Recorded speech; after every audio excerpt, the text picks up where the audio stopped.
All right, now, everybody. Quiet, listen to me. We're going to start a show. Now, some of you people have been with me before. You know it's going to be a tough grind. But we're going to have a show.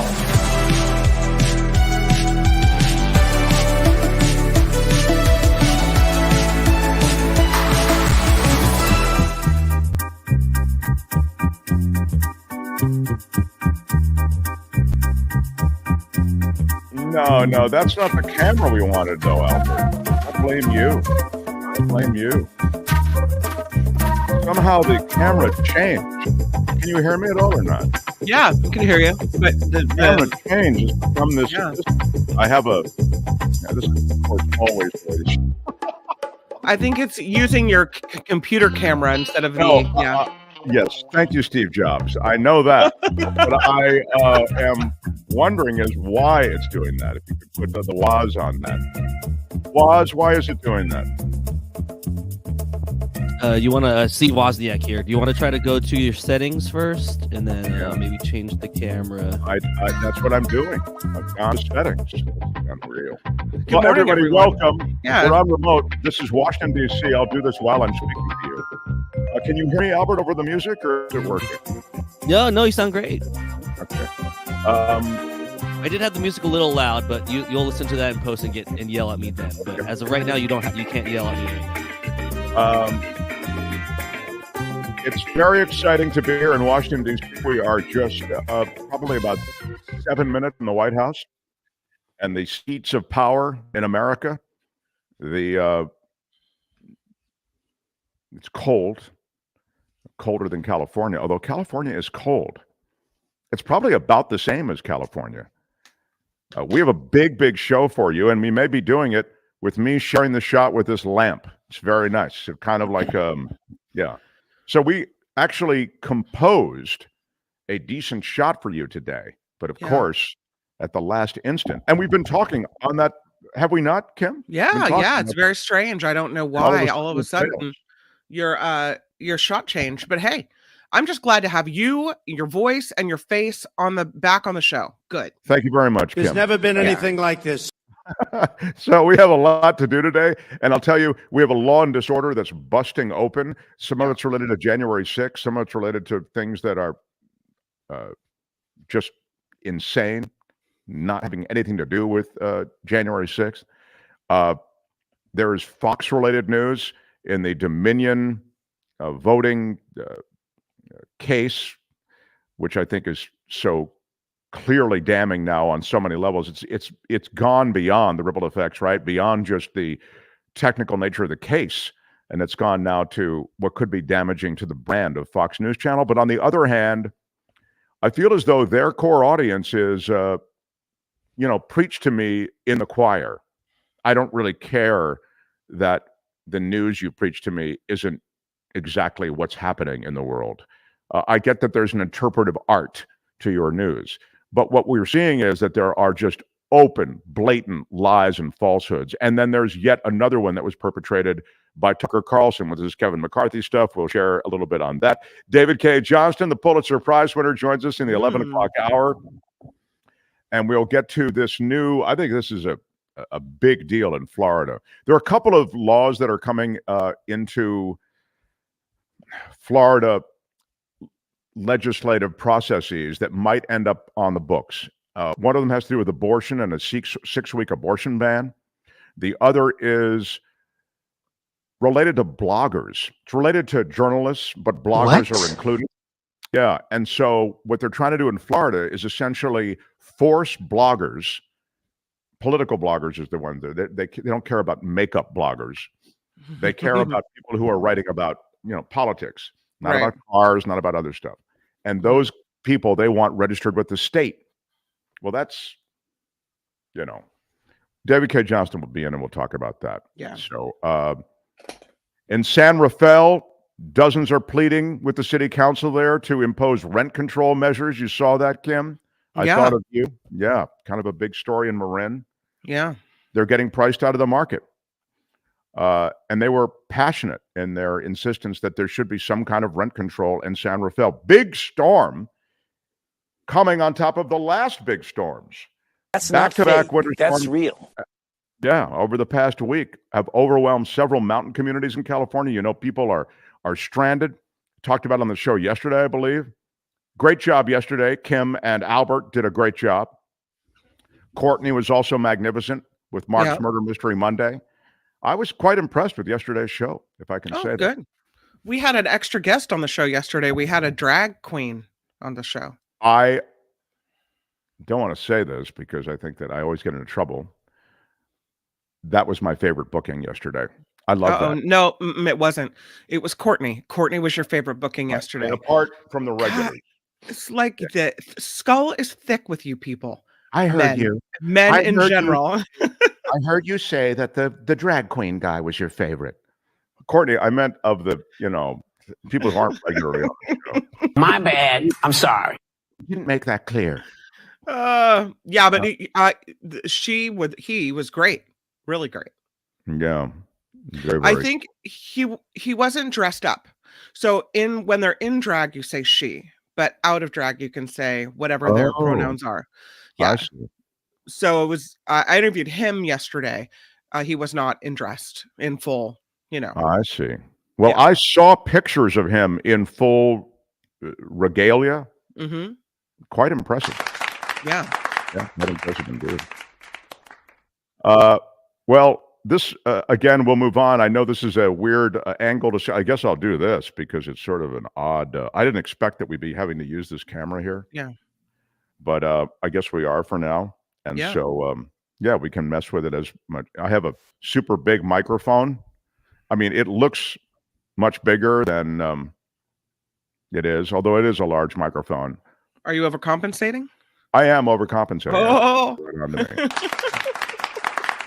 It's God-given. What can I tell you, people? Yeah. All right. So smash the like button like a boss. If you're here, welcome. We're in Washington, D.C. With your iron rod. And today on the show, a lot of news comes out of Washington, D.C., and we'll get to a bunch of it. As I mentioned, there is another series of storms coming in. In fact, we got a message from Spencer Christian right before we went on. Literally, this came in right before we came on to say that there are a series of these storms. Tomorrow night, there'll be a level 2. Then it'll intensify to a level 3 on Friday, and weaken ever so slightly to level 2 again on Saturday. That's the summary of it. But Spencer will join us tomorrow and Friday to give us the story. So that's a very cool thing. Yeah. I thought it was applause worthy, but Albert did not feel that applause. Not rise to the level of applause. I mean, Albert's the big boss. Yeah. Applaud at every little thing. It really has to be worthy. It needed an applause. I can't get used to Spencer Christian including me on these emails. Spencer Christian is a big deal, and I can't get used to it. So. Yes, I think he should not include you actually because you're not a big nephew. But he apparently won't. Well, Albert, what would you like to do? I want to first acknowledge Steve Moskowitz, over 30 years in the Bay Area as someone who has helped so many small businesses, medium-sized businesses, and even big businesses. I mean, I'm talking about 500 plus employees. Steve's got quite the crew over there. So more than 30 years, he's put his tax knowledge to work for individuals and businesses alike. If you need help with your taxes, or if you're looking to see if you qualify for ERC, for example, that is legit a huge pot of gold. Give Steve a call, 888-TAX-DEAL. Also reach him on the web, moskowitzllp.com. If you haven't subscribed to this show, do it. Subscribe. And if you want to reach the show, our email address is themarkthompsonshow@gmail.com. As for contributions, we'll do them later, and you can get all the information at themarkthompsonshow.com. Albert, I think you should sting me. I also feel as though we may want to get into some law and disorder. So how do you want to do it? Sting me? The Mark Thompson Show. Before law and disorder, I do want to acknowledge that Gavin Newsom is saying that he's going to cut ties with Walgreens over the abortion pill access. Yep. This is a... I don't want to say it. It's a major announcement. I didn't mean it that way, though. It's what Newsom has demonstrated he'll do, and he's done it in the past, right? Yeah. And that is to use the power of California's economy to make a point. And so this is a strong point he's making. Let me at the same time say it's unclear how that really, from a practical standpoint, takes hold. I mean, in other words, what do you do with Walgreens? Do you review Medi-Cal and covered California contracts with Walgreens? Is that what you mean? You know what I'm saying, Kim? It's a bit of virtue signaling, although it may, by the way, just because you're virtue signaling doesn't mean you're not virtuous. But I'm just saying that I'm unclear as to how he'd actually, from a practical standpoint, make that stick. I don't even care. Like, I fully get that. What does that even mean? I just love that he said it. You know, because when the governor says something like that, it makes everyone go, oh, Walgreens, what? Why? Oh, really? Really? They're banning, or they're not going to offer the abortion pill in states where there are Republican attorneys general who object? Really? Even though it's legal in those states? I didn't know. And then all of a sudden, everyone else is saying, you know what? If I have to go get my medicine, or if I want to go to the drugstore for whatever reason, I'm going to somewhere else. I'm going to CVS. I'm going to Target. I'm going to Raley's. I'm going to pick a spot, the local pharmacy, and I'm not going to give my money to Walgreens. So excellent. And however whatever it means with the state, whether, you know, Walgreens wants to, you know, get state approval for what, I don't care. That's great. I'm just glad he said it. Yeah. I think it's a good thing to say. I sign on to everything you just mentioned, but I'm just curious how we'd actually make it stick. But you're right. The point needs to be made, I should say. And Walgreens, just to review, essentially folded to the pressure that a bunch of AGs across a bunch of red states threatened. The pressure was legally related, right? Essentially saying, hey, if abortion is outlawed in this state, if you sell this medication, we may, this is all they said, we may take legal action against you. And that became threatening enough to Walgreens that they pulled back. Now, you can blame the AGs or you can blame Walgreens. It's kind of what Kim's saying. Hey, you got to stand up to that. Yeah. And because you didn't, and that's what Newsom is saying, we will take the best revenge we can on this situation, and that is to try to bring to bear the pressure of the California economy on Walgreens. So is that. There are also these weird relationships that you have with Walgreens and CVS where you're now locked into a program of pharmaceuticals, Kim. So sometimes it's harder for individuals to step back from what, you know how difficult that is just to get that paperwork working? Yep. A lot of seniors are on. They have your insurance information. It's easy. Yeah. You just pop in and go for it. On regular medication schedules. It can sometimes be difficult, so to be fair. It'll be a cold day in hell before I ever step foot in another Walgreens again. Wow. Yeah. That's how passionate I feel. And I just, you know, every whittling down of abortion rights in America, I'm not looking away. I'm paying very close attention. And it's a passionate issue of mine. So, well, I mean, I think, yeah, it's definitely worth your passion. It's outrageous. I think it's un-American. A woman's right to have control over her own body seems fundamental. And this is the Christian right and the minority Christian right, the extreme Christian right, which is a minority. I'll remind you, in America, it's, you know, sometimes you lose track of that because they're the mullahs that are running this country. Let's make no mistake about it. The Supreme Court, infested with the hardcore Christian right. Thomas is right out of the closet in terms of that, right? He's politically motivated and he's just an utter puppet. And I'd suggest to you Gorsuch is the same way. And then you add Kavanaugh and Coney Barrett. Those are the latest. They come right out of the Federalist Society, hard right, informed by extreme Christian beliefs that are now legislated. They are our mullahs. Now, you know, I've said it before. I have no problem with religion. I have no problem with people. I think it brings so much solace to so many. And I think we're also creatures of ritual. So I think oftentimes the ritual and the community offered by religion is soothing to so many. But to have it legislated, and you see how it spills over, to have Roe v. Wade rolled back, and now these abortions, absolutely outrageous. It's a grotesque perversion of what the freedoms in America should be about. Sayonara, sucker! And then you've got the case in, like you were mentioning, Texas, which could also affect everything. It's a slow frittering away of women's reproductive rights, and you cannot ignore. You cannot ignore. It's not even that slow. All right, Albert, let's do it. This is Law and Disorder. In the criminal justice system, the people, Pimps, addicts, thieves, bums, winos, girls who can't keep an address, and men who don't care. are represented by two separate yet equally important groups. A cop, a flatfoot, a bull, a dick, John Law. You're the fuzz, the heat. You're poison, you're trouble, you're bad news. These are their stories. Well, let's start in a place far away from Washington and the Supreme Court. The father of the Nashville Waffle House shooter. He gets 18 months in prison.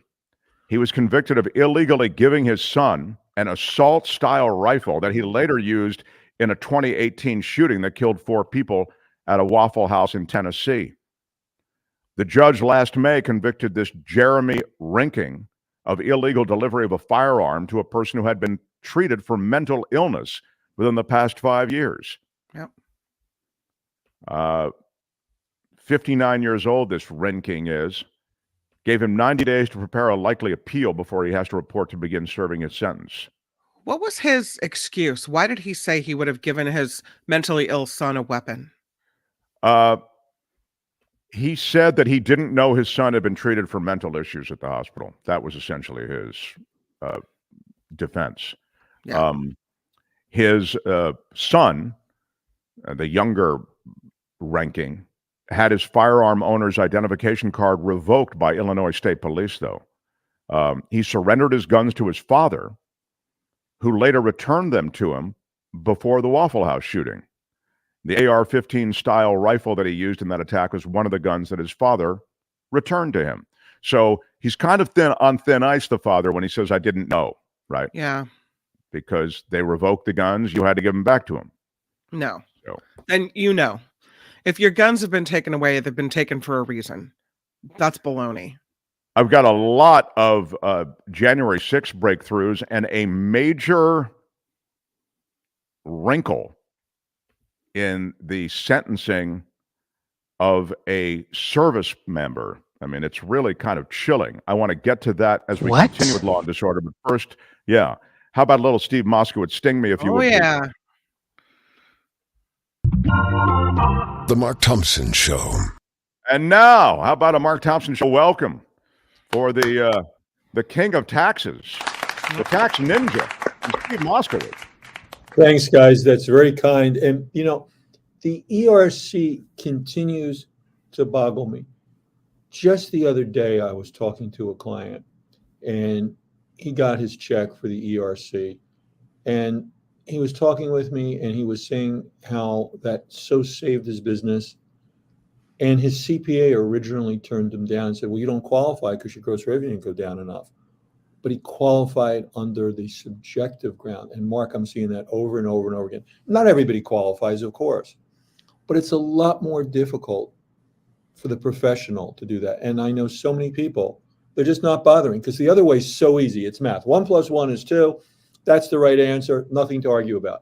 And so many CPAs, and I'm not bad mouthing CPAs because I was a CPA before I was a tax attorney, just want to deal with the numbers. If they don't have the numbers, they don't want to deal with it. We're lawyers. We deal with the words, the intent, and Congress specifically said either the numbers or the facts and circumstances test. And still another thing that we offer to clients, sometimes I get a call like this, Steve, my vendors are all pressing me for payment and they're demanding payment. I don't have the money and they won't supply me anymore. I'm going to go out of business. I can't sell product that I don't have. Can you help me? And I said, well, look, you are entitled to ERC and you're entitled to about X. One of the things we'll do if they want is we'll contact the vendors for them and say, hi, look, the client has authorized me to share these forms with you. We'll give you a copy. He's getting X number of dollars from the government. It's good funds. You've had this customer for so many years. Trust him a little more. He'll pay you in full as soon as he gets the government money. Again, You have a copy of the government filing in your hands because the client authorized me to give it to you. Continue to supply them. And you know what? A lot of the suppliers, they're business people. They said, well, let's see. I could not get paid and put a guy out of business, but the important part is I don't get paid.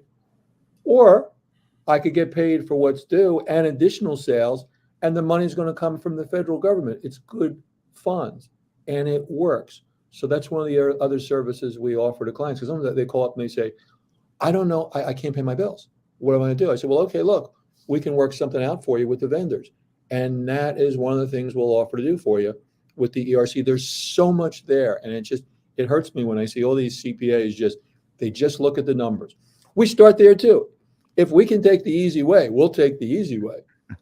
But we don't stop there. And so many of the CPAs stop with it. No numbers, nothing to talk about. We're lawyers. We deal with the facts and circumstances. And if you qualify, let's go ahead and do it. I had another client I talked with this morning. Next week, we're going to have our 4th meeting because he's working and he gives me some homework and he gives me some more, he gives me some more. Next week, I'm going to talk to this potential client for the 4th time. I haven't taken a penny from him, and I'm going to be talking to him for the 4th time. Most CPAs, 4 times, are you kidding? You know what my time is worth? They can't be bothered. We can be bothered. We're a small business too. We understand how important this is. And if I have to meet with a client 4 times to get him the money, I'm happy to do it. Where the CPAs aren't, they'll just turn them away. Well, I mean, I love that summary because essentially you've touched on all the different ways that you can help people, both by tax code and also by the skills of tax lawyers, which is something that you bring to the situation quite prominently that many, many others do not. And that's negotiation and knowing the territory. So reach Steve at 888-TAX-DEAL, 888-TAX-DEAL. And, you know, it's funny, we talk about this ERC a lot because people still don't realize that it's out there. And or worse yet, they've been told they don't qualify when they do, or they might. Exactly. So check out the website. It's moskowitzllp.com and reach Steve at 888-TAX-DEAL, 888-TAX-DEAL. Steve, love you. Have a great day, and thanks so much. Okay. Steve Moskowitz, everybody. Right on. Sting there, The Mark please. Thompson Show. You know how we do. I'm checking one thing on the camera to see if I can do it. Possibly, yeah, but I don't. Yeah. And it's funny because the camera's here. I keep looking up there, but I realize now it's here. So sorry about that. You know, they do this to me all the time. I don't know what the hell they do it for. Casey gets it. You know, Casey really does get it.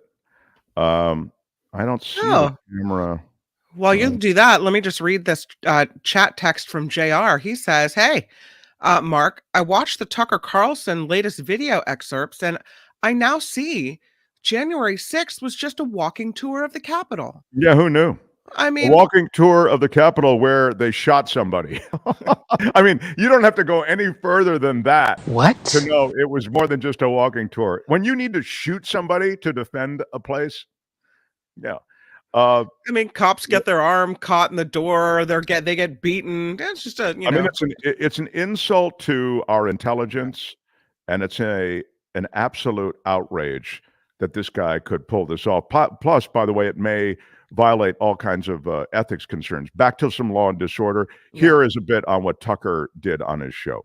Last night, Fox News host Tucker Carlson aired newly released video from the January 6th attack on the U.S. Capitol. The footage was provided exclusively to Carlson by Republican House Speaker Kevin McCarthy. Carlson attempting to downplay the violence by showing video of people calmly walking around the Capitol. Tucker was trying to persuade his viewers that while there were some bad apples, most of those there were peaceful. He called them sightseers. Other video that Carlson did not air shows police and rioters engaged in hours of violent combat. More than 100 officers were injured during the attack.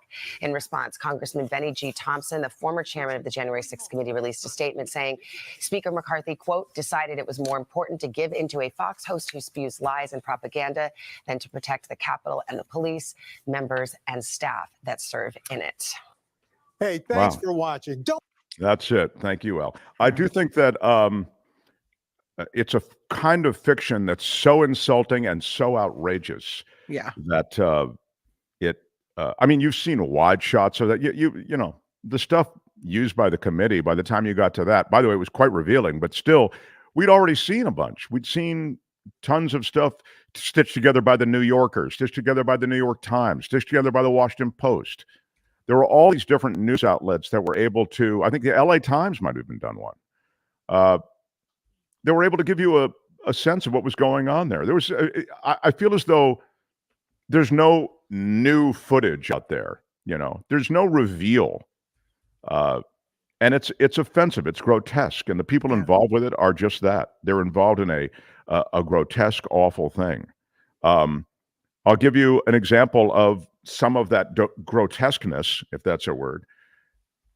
A military veteran who allegedly wanted to wipe out Jews, convicted in the Capitol attack now.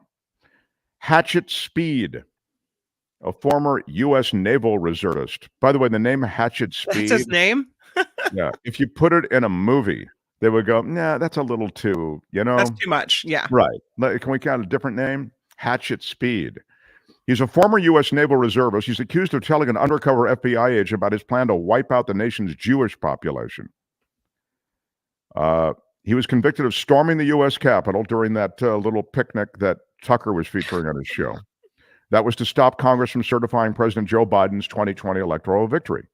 A federal judge heard trial testimony without a jury before convicting this Hatchet Speed, the former U.S. naval reservist, who was assigned to an agency that operates spy satellites, by the way.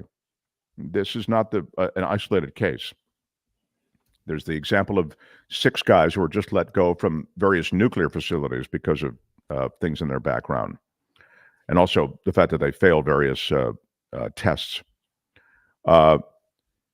He was convicted on all 5 charges in his indictment, including a felony count of obstructing an official proceeding, etc. Speed spewed anti-Semitic rhetoric linked to his dislike for government, according to prosecutors. They said that Speed's hateful ideology helps explain why he joined the Capitol attack. So, again, it's not just that he was racist, anti-Semitic, whatever it was. In this case, anti-Semitic. It's that animated an aspect of his involvement in this whole thing. That's why that's important. Speed, this is a quote, Speed saw the Jews as everywhere, fighting to destroy Christians, and he was not willing to sit by, prosecutors wrote. His own words show the defendant's actions were knowing and willful, the judge said. Anyway, he was at the Stop the Steal rally, and he entered the building through a door to the Senate wing of the Capitol after other rioters had breached it. And he remained inside the Capitol for roughly 40 minutes. Is anyone surprised that that type of event would draw that type of person? Exactly. I love that you make that point, because that's sort of what they're saying, that kind of person who is being both given that message and is also regurgitating that kind of message, that's the person who shows up to this kind of thing. So how long do we know what his sentence was? Was it like 6 months like everyone else? A good question. Sorry, I just left because it. That's the frustrating part, is you see these people egregiously breaking the law who are really rotten. You know, they're rotten people, and they get the slap on the wrist. It's frustrating. Yeah, it's certainly true. I mean, that these misdemeanors are not. Yeah. But it's not enough. A reference to. I see a reference to. Excuse me for a second while I look. Yeah. I don't see a reference to what he got. Maybe you can check that, Albert. He was convicted of 4 misdemeanors and for this felony count of obstructing an official proceeding, but there is no listing as to a penalty handed down yet. So maybe that sentence still has to happen. But I mean, is what I would say.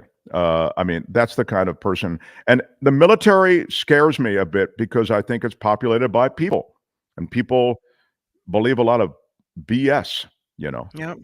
And that brings us to, you know, that Tucker Carlson thing again, because that's the dry cleaning of history, right? That is essentially the sanitizing of an awful attempt to overthrow the U.S. government. A lot of these people in court records, in their own words, were there to overthrow the government. They saw it as a civil war.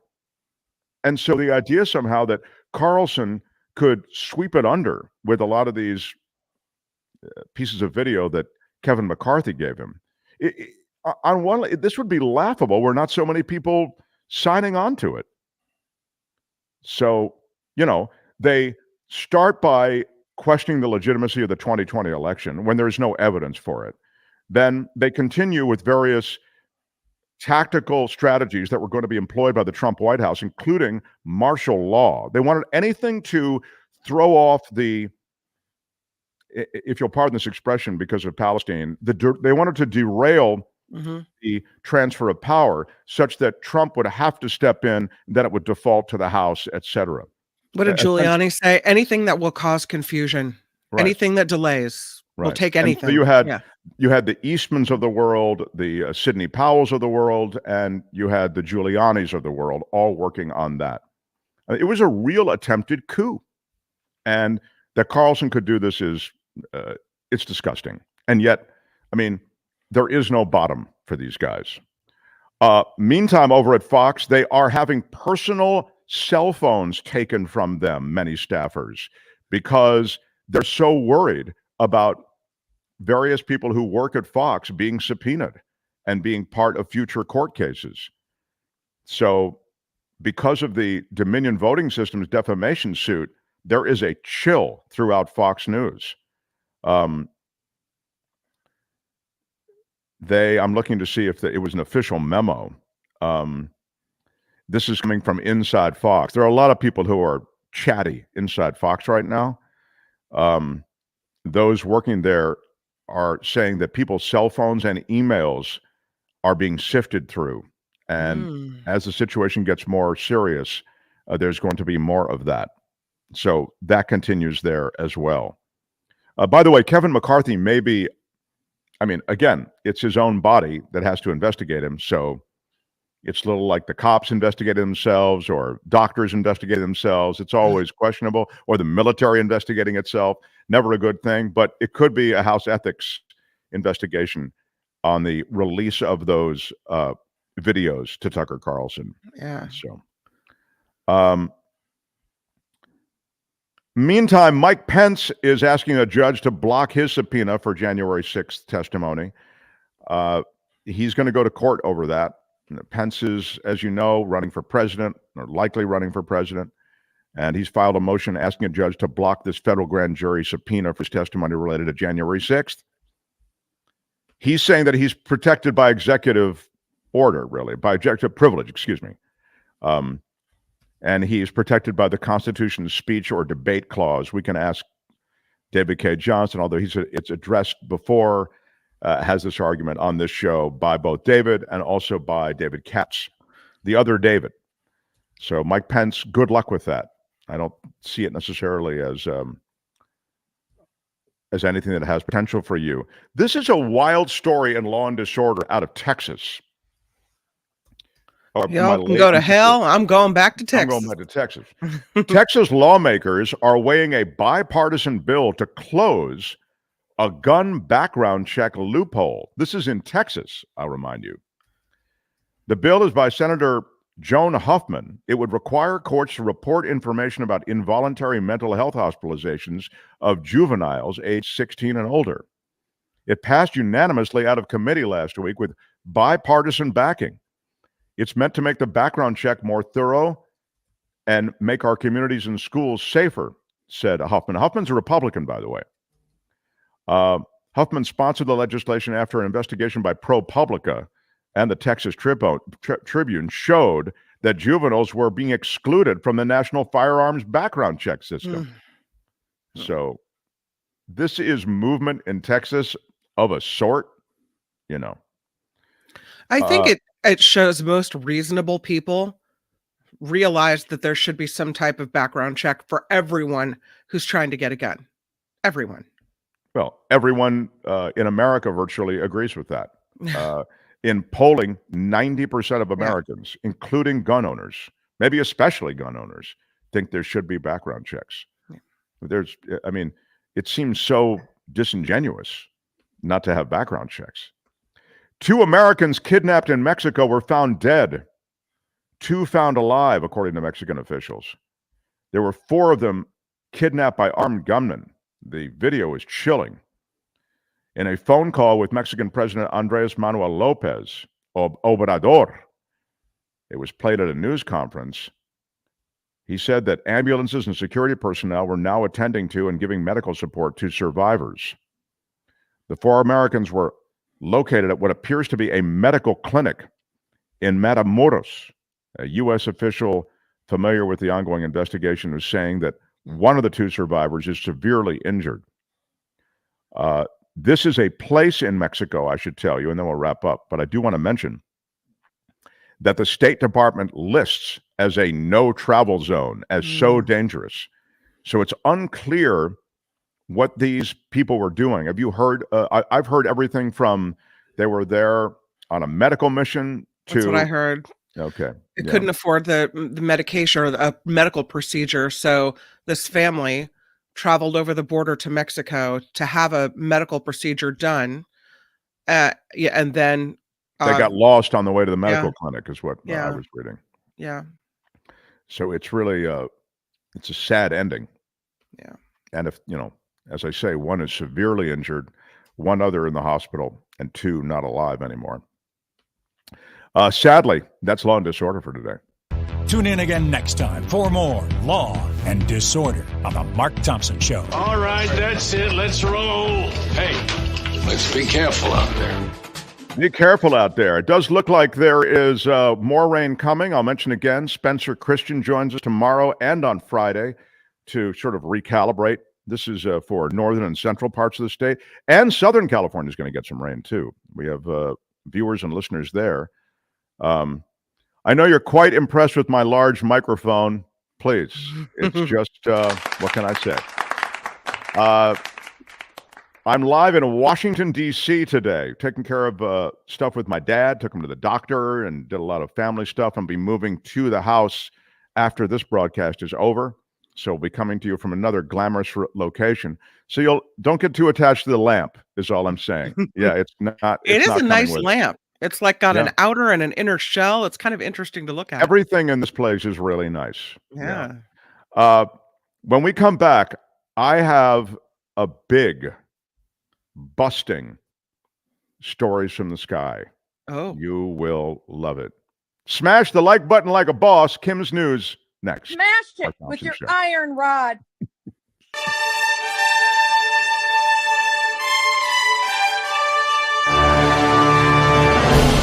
On the Mark Thompson Show, I'm Kim McAllister. This report sponsored by tax attorney Steve Moskowitz at 888-TAX-DEAL. It's all about finance today because we've got Fed Chairman Jerome Powell saying faster, higher interest rate hikes are likely needed to bring down inflation. Powell testimony before Congress prompted Ohio Senator Sherrod Brown to note that ordinary Americans will be hit the hardest if the Federal Reserve goes too far. Meantime, Powell urged lawmakers to act quickly to raise the debt ceiling or risk long-standing harm to the economy. As Mark was just mentioning, there is at least 1 person under arrest now in connection with the deaths of 2 Americans in Mexico. Top officials, including Mexico's president, also say 2 other Americans are alive. 1 is injured. The group was said to be family members from South Carolina who were kidnapped after crossing the border near Brownsville, Texas last week. Senate Majority Leader Chuck Schumer ripping Fox News host Tucker Carlson for making light of the Capitol riot. There's a video of what he did there. Yeah, really unbelievable. Almost, I would say unbelievable, except it's Tucker Carlson, right? The New York Democrat said Carlson told a bold-faced lie by saying it wasn't an attack on the Capitol. He criticized Carlson for suggesting the riot was simply a sightseeing tour. You can't even make that up. California's governor opting out of giving his state of the state, I should say, address. Governor Gavin Newsom saying instead he will be making a series of policy announcements over the next couple weeks during a statewide tour. The California Constitution requires the governor to provide a state of the state address to the legislature. The governor's office says in order to fulfill that requirement, the governor will send a formal letter to lawmakers once he finishes the tour and the announcements have been made. And by the way, if you're not watching on YouTube and you're listening, it is that looks like his law school graduation picture, doesn't it? He looks a much younger, well-rested Gavin Newsom. He's a handsome dude, but he's grayed out a little bit. Here it's a I don't know when the picture is, but I think you can't see the gray, but that is his. I think that's an official portrait, Governor. Is that right? That's right. Well, you're right, because the state of California flag's behind him. But he was. Yeah, but he was lieutenant governor for, I don't know. Right. I mean, he's, we don't scrimp on the Mark Thompson show. No, but I'm guessing that picture was taken. There he is. There he is. I mean, I don't know. He's a very attractive dude, if I could say. I mean, I can tell a handsome man. He is handsome. You can call him slick, and I know he's in bed with PG&E, blah, blah, blah, but I'm just saying, guy looks good. Speaking of GovGav, he says California is done doing business with Walgreens, as you mentioned, Mark. That message from Governor Gavin Newsom after the pharmacy chain said it will not sell abortion pills in 20 states that warned of legal consequences. Governor Newsom creating a safe haven for those trying to end their pregnancies following the Supreme Court overturning Roe v. Wade last year. He tweeted out yesterday that the state will not work with any company that cowers to extremists and puts women's lives at risk. California has the third highest number of Walgreens stores at 586. Did he say good day, sir, after that? Or he should have. He should have said sayonara sucker and good day, sir. Doesn't everybody needs a sayonara sucker and good day, sir, in their lives to, I think, just to punctuate points. But you must have it sometimes. Yeah. Brian Laundrie's parents, remember this case? They're trying to block the release of a personal letter that his mother wrote to him. Their lawyer filed a motion yesterday in Florida in response to a request by Gabby Petito's parents to have the letter used as evidence in a civil trial. The letter to Roberta Laundrie, who wrote to her son, is marked "Burn After Reading." Oh my God. I should say the mother, Roberta Laundrie, wrote the letter to her son. And then it said "burn after reading" on it, which one would think it's connected to something, right? But she says it has nothing to do with Gabby Petito's disappearance. When my son used to go to summer camp, I used to write the same thing on the bottom of the letters. Burn after reading. Notice she says disappearance and not murder, right? Oh, God. I mean, you talk about parents who are, hip deep and covering their son's ass. Yeah. God. In denial. Meta reportedly planning to lay off thousands more employees. According to Bloomberg News, the layoffs could start as early as this week. The cuts coming in addition to previously announced plans to lay off 13% of Meta workers. And lastly, there is a Utah company launching a campaign. Get that Utah sign up. Life Elevated, right? Yeah. They're launching a campaign to counter claims that Salt Lake City is a boring place. Loud Marketing says comments made by Charles Barkley during recent NBA All-Star games are fighting words and led to a billboard campaign to counter the idea. They feature photos of activities enjoyed in Salt Lake City, including skiing and rock climbing. It's not boring at all in Utah. Isn't Utah the state where the governor recently said Californians are not welcome here? Yes. Yeah. And Utah has a big problem. Salt Lake has a problem with Salt Lake. It's going away. Yeah. And as we've mentioned before on the show, when it goes away, even when it just drops a little bit more in its level, which it's going to do. And this is a problem we should all share in the West. We all have some manifestation of the drought. But there are toxic chemicals and elements that will be blown into the air. I mean, the air in Salt Lake City is about to get really complicated and really nasty. And toxic chemicals from what? The lake bed? Yeah, in the lake bed. That's not fake. That's real. That's right. There are toxic elements, some of which are natural, that are held in by the mud and by the consistency of the bottom of the lake. But as that dries out, and as Salt Lake, the Great Salt Lake, is essentially drained to evaporation and not replenished. And this has happened now over years. Those elements are blown into the air by winds. Those winds can be pretty strong, and you end up with a real noxious and toxified air mass that moves into the city of Salt Lake. Well, then we don't really want to be there anyway, Utah. Plus, you're boring. How do you like that? You won't see that on any of the brochures. No. The boring problem isn't your problem, Utah. You can back burner the boring and front burner the death. Front burner the toxic chemicals flying through the air. This report sponsored by tax attorney Steve Moskowitz. For more than 30 years, Steve has put his tax knowledge to work for individuals and for businesses. So whatever you got for Steve, he's got you. It's 888-TAX-DEAL and MoskowitzLLP.com. I'm Kim McAllister on The Mark Thompson Show. Feel it in your soul. The Mark Thompson Show. What up, everybody? Hey, look at that. I got the... can you hear me also or only see me? Yeah, I can hear and see. Look at you. This is quite extraordinary. Just got that working. So, yeah. Those of you who just joined us don't realize we were working off the camera on the computer before.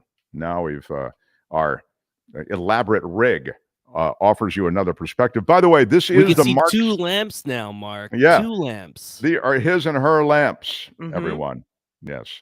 I'll be leaving this beautiful location for my parents' house, and that'll be happening tomorrow. I'm a little anxious about the internet connection and all that stuff, but we'll give it a ride. I was going to mention I am wearing the Mark's Madness hat because Mark's Madness, as mentioned by the commissioner, I believe, on Thursday, the commissioner of Mark's Madness and of all sports on this show is Albert.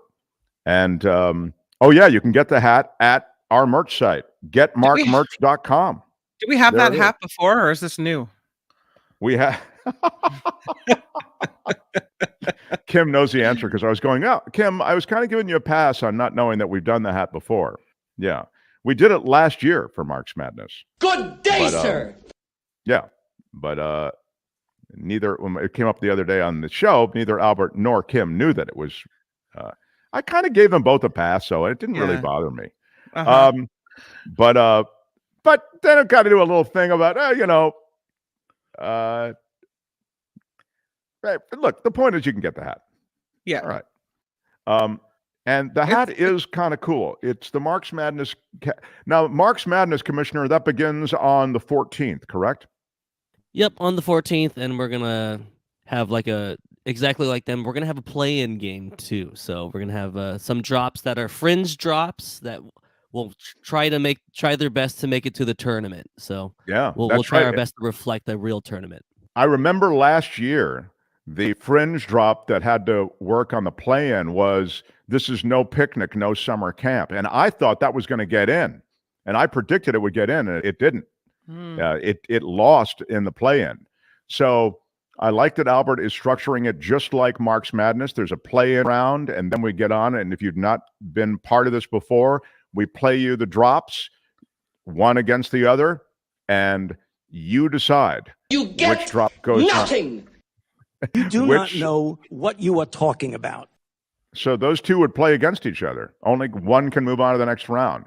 The brackets will go out, about a week ahead of time, a week before, Albert? Or we'll have it for the beginning of the week so that people could look at it, and we'll start from there. So that means we kind of have to get organized on this, because that means it's going to happen, Albert, by the weekend? Yep, over the weekend. So on the 13th, you could preview and spend the whole day looking at the brackets. And then I'll open the brackets for Tuesday so you can start voting. The brackets will already be open so you can make your predictions. So Right. You make your prediction, and then we'll walk you through more of this in the next couple of days. But it's a lot of fun. And we had trophies that I purchased, so I didn't have to ask KGO to buy anything. And some of those trophies actually made it to the winners. Others were dropped in the postal delivery room at KGO, and then COVID hit, I think. Or then COVID hit, or because of COVID, they didn't get mailed. I forget what happened, Albert. But they didn't get. I was told to give it to somebody who said they would handle it, so I gave it to them, and apparently it just never left the building or something. So. Yeah, that was not one of our fine. I mean, we got these cool trophies, and they never got out of the building. But I did the thing where I asked, like, hey, what's the best way we could send this? She said I could take care of it, and then it didn't get taken care of. Yeah, sure, I can take care of it. Right, yeah, the old I can take care of it. Uh-huh. I will tell you that we'll have. I'm thinking about it. I'm going to meet with the commissioner and talk to him about the hats and about other prizes. We also have the T-shirts that actually stipulate where you finish in the tournament. Anyway, all of that's going to happen the next couple of days. Hey, you saw before I get to Stories in the Sky, Commissioner, just as long as I'm talking to you, you saw that Derek Carr is going the quarterback for the Raiders, going to the Saints, I guess. Yeah, in that division, the NFC South, there's just a no quarterback. So you had Tom Brady left the Bucs. The Panthers haven't had a quarterback, and then the Saints are trying their best here with our old Raiders guy, Derek Carr. It's going to be interesting to see what happens, but it's that time of year, Mark, to get excited for football season because the off season is just as exciting, and it's ridiculous because you have the NFL Combine that's just happening right now. And it's just all these guys freaking out over the heights of quarterbacks, how big their hands are, how fast they run. And it doesn't all really translate. Like, does that mean that he could read a playbook? Does that mean he has good instincts on the field? Like, sure, he could run fast for 40 yards, but how often are you running full speed at 40 yards? Like, great point. It's like my large microphone. You can have a large microphone. It's not about how large the microphone is. It's about what you say into the microphone. Am I right, Commissioner? That is correct. But you do have a Shure SM7B, which is the standard of standard microphones. So, wow, Mark, you are kind of a big deal, so you have to have a big deal microphone. Well, I didn't want to say it, but thank you. I'm glad somebody did. Also, I saw a comment in the comment section about hearing the drops. I think I'm gonna just record the drops, and I'll have it in a separate link, and then we'll share it so you can listen to every single drop. Oh, that's a great idea. That's a great idea. Yeah, because there's some drops we don't know. I remember just on the Mark's Madness, which again pits the drops up against each other. I remember when we got the drop, seriously, what the F? Remember that drop? It's kind of, we don't have to play it now, but I mentioned it because somebody sent in a text message or whatever saying, let's just stop right now with Mark's Madness and award the winner to that. Because at the time, it seemed as though that would be the winner. Like it just seemed to be like a cut through drop. But since then, it's been gobbled up by others. This is why you got to play the tournament. There's just no way to know. I mean, where my weed smoker's at, that goes deep into the tournament usually. It's like the Duke basketball of drops, and the one you just previously mentioned. That's kind of like that hot random team that isn't from a Power 5 school. They're like a St. Mary's. Like we have a good team here in the Bay Area, St. Mary's, but they're not considered a top program, but they are really good. How deep in the tournament do you think the Oprah what is going to go?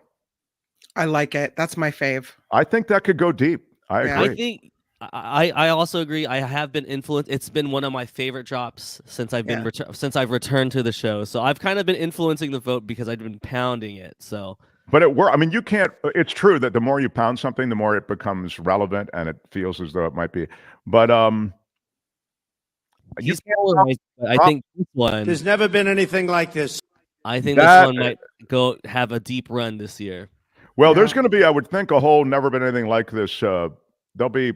That never been anything like it. Probably playoff against another never been anything like it. We have a couple of them. So I think My Bad might do well. Don't you think My Bad? I'm sorry. Yeah, I feel like that might go deep also. So you can see it's about handicapping him. That's my break Mark's character drop. Like in the middle of his rant or he's talking about something, I'll hit My Bad. I'm sorry. I try to make Mark try to get the show derailed a little bit. Yeah, I love that. I love it when you do that. All right, so would you like to do some stories in the sky here, Albert? We're running out of time. It's such a great one. Let's push that one to 11:30. Oh, I see. Gosh, it's late, man. How do we get It's so late. late? It's 11. We could do it at 11:30, but we do have this video. You wanted to talk about this video because there's never been anything like it. So thank you. Let's hit that. So, and then, all right. So thank you. It's right. Apropos of never been anything like There's this. never been anything like this. And apropos is a ding word. Yeah. And then I have something for you. Maybe if I've got time, but you did say grotesque also last hour or the beginning of this hour, so I want to pay that forward. Oh, okay. So this was a conversation on MSNBC about Trump and blah, blah, blah, whatever they talk about. But they just kept coming back to it, that right off of the launch pad. They just knocked out the never been anything like this versions of never been anything like this. Now, if you're just joining the show, I want to remind you, essentially, my feeling is we are in the era of never been anything like this. It doesn't matter almost what you're talking about. There's never been anything like this in terms of the weather. There's never been anything like this in terms of how bad this storm is. There's never been anything like this in terms of COVID. There's never been anything like this in terms of the economy. When you have, good job numbers, but, inflation and there's never been anything like this with the incursion into Ukraine and Russia. There's never been anything like this. There's never been anything like this. Applied to everything. In politics, there's never been anything like this. Such a divided government. There's never been anything like that. You get it. So we have stockpiles of people saying never been anything like this. And here is a little run of people wanting to say it, but they try to find different ways to say it. Here's just in the first 2 seconds. Our historian's perspective, what we're about to witness with Trump is something unprecedented. There's never been anything like this. Multiple investigations as this 2024 race gets underway. So how do you think this plays into the narrative of his efforts to become not just the nominee, but the next president of the United States with all of this legal baggage hanging over his head? We haven't seen anything like this in history before. There's never been anything like this. No, we have not. We haven't seen a president potentially There's never been anything like this. And maybe dealing with serious multiple indictments from various places, various judicial agencies. There's never been so anything that's something like we this. haven't seen before. And even Donald Trump, who has the survival abilities of a cockroach, I'm not sure if he can withstand if he is potentially There's never been indicted. anything And we don't like know this. that this is going to happen, but let's say in 3 different venues at the same time, that's a lot to ask of anyone, including someone who is in his late 70s and may There's not never be been the most anything like this. physically fit person of that age that I There have you ever go. seen. All right. So That's got enough. that. You've got that too. So this is an unprecedented situation. There's never been anything like this. Never been anything like this, like a president who paid no attention. And there's never been anything like this when it comes to a president who is being essentially encircled by the legal system. We'll see if the guy's ever indicted, by the way, just on the merits. I mean, I get emails every week to ask David Cay Johnston about that. So we can ask him, we can ask David Cay Johnston and we can ask David Katz about both those things. But there's never been anything like this. So Kim's news and then the great Pulitzer Prize winner, David Cay Johnston. We've got a big hour ahead too. I have a kind of relevant millionaire type question too. Albert, I should do it after Kim's news, right? In the next hour, shouldn't I? After Kim's news, and then we'll do some shout outs and then stories from this guy. So David Cay Johnston, shout outs. And then I do have a quiz, like for the audience. It's strong. You'll like it. It's guessable.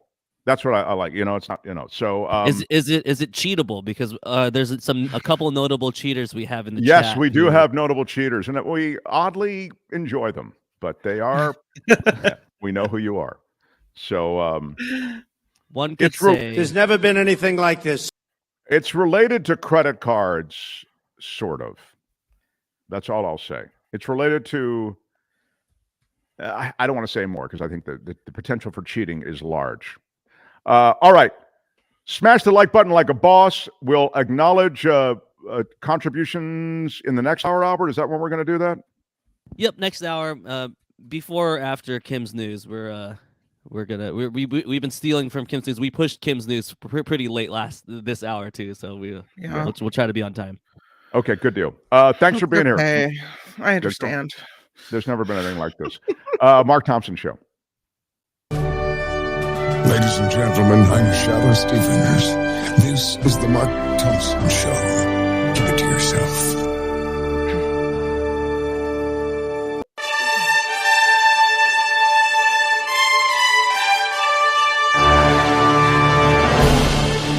On the Mark Thompson Show, I'm Kim McAllister. This report sponsored by tax attorney Steve Moskowitz at 888 Tax Deal.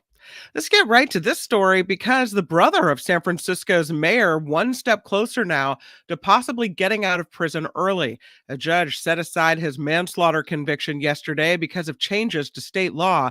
Napoleon Brown is serving 44 years in the 2000 death of his girlfriend on the Golden Gate Bridge. Prosecutors claim he pushed her from a getaway car after they robbed a Johnny Rockets. The resentencing hearing is scheduled for next month. And a ransomware attack in Oakland is now actually becoming a full-blown data breach. Here's my little ransomware picture for you. This is the hackers have started posting personal information now of employees online, including their addresses and social security numbers.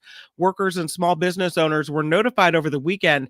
This comes nearly a month after all online services were shut down. Some have come back. The website, though, still frozen in Oakland. The city hasn't said if they will be paying the ransom for the stolen data or not. But now that that data is kind of being released, what's the point in paying up?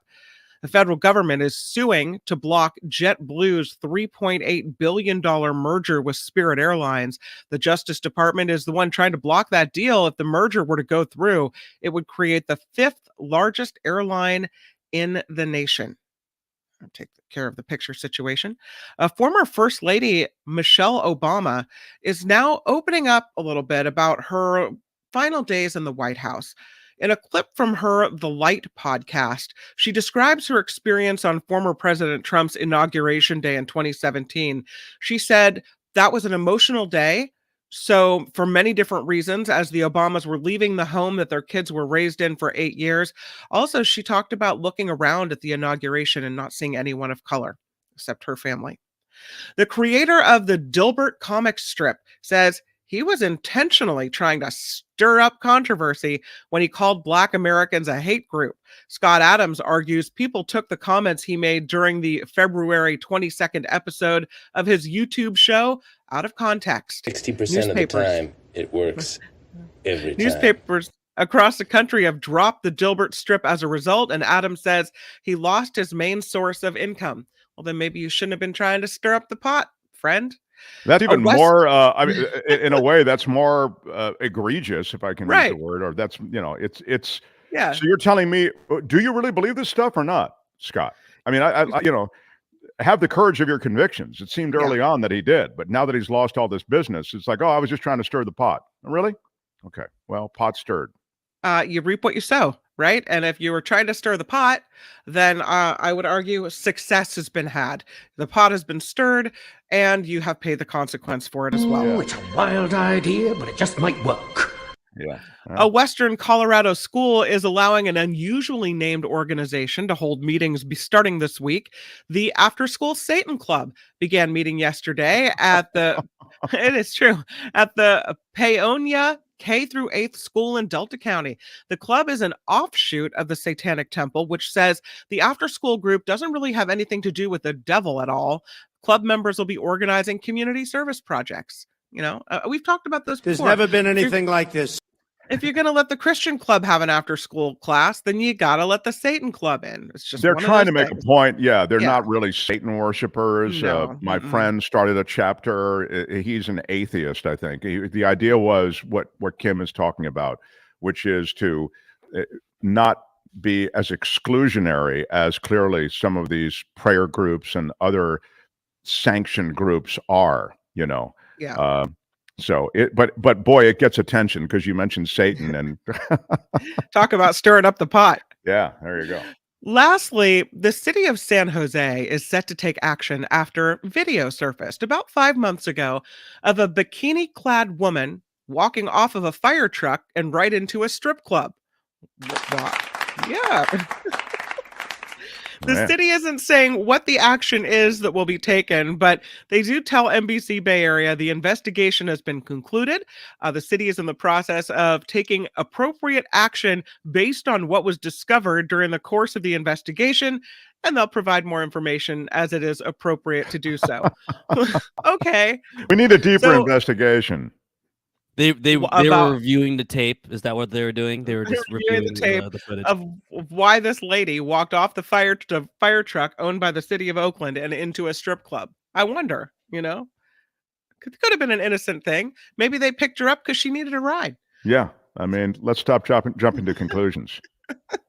This report, sponsored by tax attorney Steve Moskowitz for more than 30 years. Steve has put his tax knowledge to work for individuals and for businesses. If you need help with your taxes, Steve Moskowitz is where it's at. He's at 888-TAX-DEAL. You can see at the bottom of your screen, or MoskowitzLLP.com. I'm Kim McAllister on The Mark Thompson Show. The Mark Thompson Show.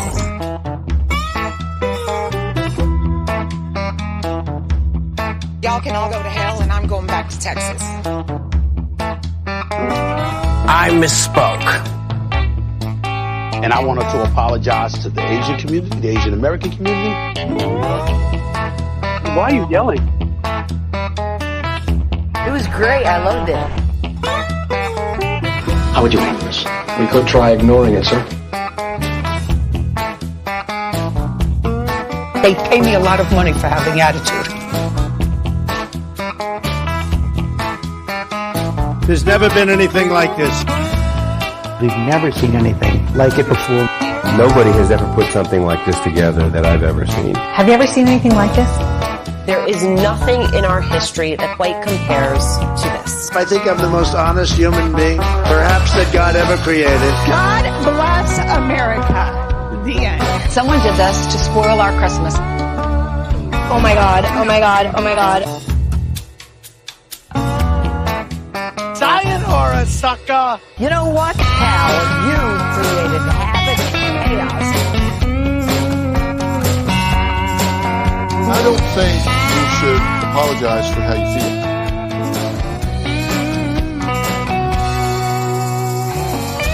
Do I hit it long? Is Trump strong? Huh?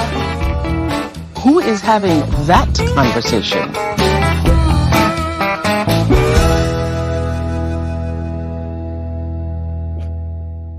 So cool to be back with you live from Washington, D.C. We're about 7 minutes probably from the White House, where I'm sitting right now. And from the seats of power, the shifting seats of power, depending on who's in office. Feel like the Supreme Court is the real seat of power these days, the way they have seized a lot of the power away from many of the government agencies, from the EPA on down. But more on that as we continue. Anyway, it is Washington, D.C., and that's the surroundings you'll see today. Tomorrow, I will set up in a different spot in my folks' house. Today, there was a lot of stuff going on there. So that's the reason I'm here, for my father, who's, as you're aware, experiencing some health issues. And, a lot of us have older parents, or you may be older yourself, the body starts to do stuff to you, and it's no fun. So we're trying to get as many hands on deck as we can to help. Hey, I want to do, if it's okay with you, Albert, I want to do the shout out. So many people have know that we're crowdfunded and have thrown in today. Can we do them after David Cay Johnston, though? Are you okay with that? Yeah, after David, and David's waiting here in the green room. We'll get to David, then we'll get to the shout outs, and then we'll go from there. Love it. Love it. Look, he's a Pulitzer Prize winner. When it comes to government, when it comes to the law, tax law, the tax cheats that are associated with those who take the most out of society. I'm talking about the top 1/10 of 1%. This guy has written chapter and verse on this literally. And he's a Trumpologist. He's the co-founder of DCReport.org. He joins us so generously on Tuesdays. He's David Cay Johnston, everybody. Yeah. Hi, David Cay Johnston. Hello, Mark. David, I saw something actually on the website that you sort of have, you co-founded it, but you've announced that you're kind of pushing away from daily stuff. And it's about what's going on in Florida. I mean, this is a wild thing associated with making bloggers and opinion writers register with the state? If they're paid, correct. And this won't pass even with the current U.S. Supreme Court constitutional muster. But it tells us something. It tells us that the DeSantis wing of the Republican Party, and I would argue the MAGA wing as well, so you're talking about most of the party at that point, they don't believe in our Constitution. They don't believe in free speech. They don't believe in government officials being accountable. And as we know now very well, they don't believe in elections, at least not free, fair, and honest elections. And on top of this, they embrace without challenge the notion that if you believe or say or are interested in something that we don't approve of, we're going to cut you off. And this is just so fundamentally anti-American, but I think it's also unleashed an element we've had in American culture from the beginning, a culture that doesn't want democracy, especially if it means people who are not part of the white dominant culture running that democracy.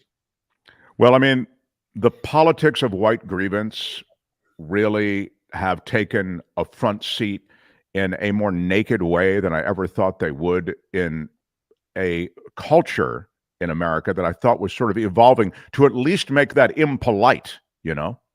Well, that's, of course, what the term political correctness was about.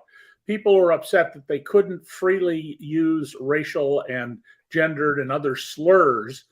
And that was sort of code for that. And the fact is, you know, in polite society, in any white collar job in America, you had to behave well with good manners. These people have no interest in manners when it comes to people they don't identify with because they don't regard them as people. And let's remember that up until the Emancipation Proclamation and the 3 civil rights amendments following the Civil War, Black Americans literally were not human beings. In fact, they were property. So they could be treated worse than a dog or a cow. And there are a lot of people who still have the residue of that era. And we're seeing this in these things like we don't want to have drag shows. So they know they can't ban them outright. So they say, well, we're trying to protect the children. And who do you have? People like the governor of Tennessee, who was in drag when he was in college. Rudy Giuliani, who appeared in drag on Saturday Night Live. I think, but I may be wrong, that there's even a Donald Trump scene somewhere where he appears in drag. There's never been anything like this.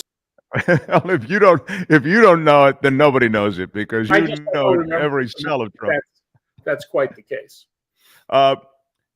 Yeah, we talked about this drag thing actually yesterday on the show. Kim had a great guest, but your sense of the dehumanization of certain minorities, and you know, of course, the Nazis did this so effectively with the Jews in Nazi Germany, which sort of legitimized, if you will, this extermination of all of these people, and it's done in other ways that involve ethnic cleansing and this sort of thing. Well, the Japanese military in World War II, the way that their attitudes about other cultures and societies, and Russia right now today under the modern czar Vladimir Putin, the same thing. They basically regard people who live in Ukraine, unless they are ethnic Russians, as subhuman species.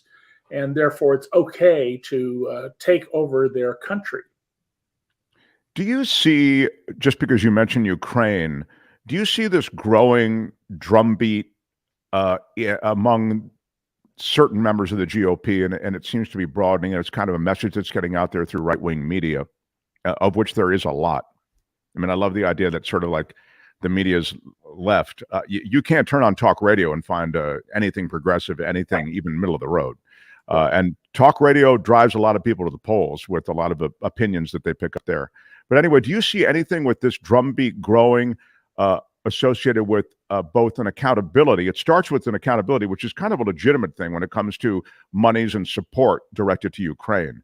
but it goes beyond that, so that it almost borders on pulling back significantly from our support of the Ukraine. Well, this is one of the most troubling things that I see in our society, Mark. Vladimir Putin, in writing, and I've read a lot of his words, and in speeches and videos that you can go find very easily with an internet search, has said for decades now that the worst geopolitical disaster of the 20th century was the collapse of the Soviet Union, and he wants to put it back together. Chechnya, Georgia, now Ukraine, Moldova, Poland, the three little Baltic states, Estonia, Lithuania, and Latvia, those are all next if we don't stop Putin here. And the cost of this war is bupkis compared to the cost of a 30 or 40 or 50-year war, and empowering a Kremlin with such a larger population and a much greater ability to destabilize the world. So I really, if when I was in junior high school or high school in Santa Cruz, if a history or social studies teacher had said, the day is going to come when the Republican Party is going to take up the cause of the Kremlin and argue the Kremlin's cases, and a presidential candidate is going to win an election after the Kremlin contacts him and says, we want to help you win, and he accepts the help, which Donald Trump's campaign did. I would have gone to the principal's office and said, hey, you got a teacher who is crazy, absolutely crazy. And yet look at where we are. This is just an astonishing development, but it goes to the fact that the Kremlin, the Trump and DeSantis Republicans, they believe in authoritarianism. They believe in might makes right. They don't believe in accountability and democracy and liberty. Look, that's such a clean take. But what I might add to that or question is, how many of the American people, what portion of the American populace also is part of the might makes right, and I want to seize power regardless of how I do it. So that is why the elections begin to be an election deniability, et cetera, whatever story you want to float, becomes such a key part of taking that power and maintaining it.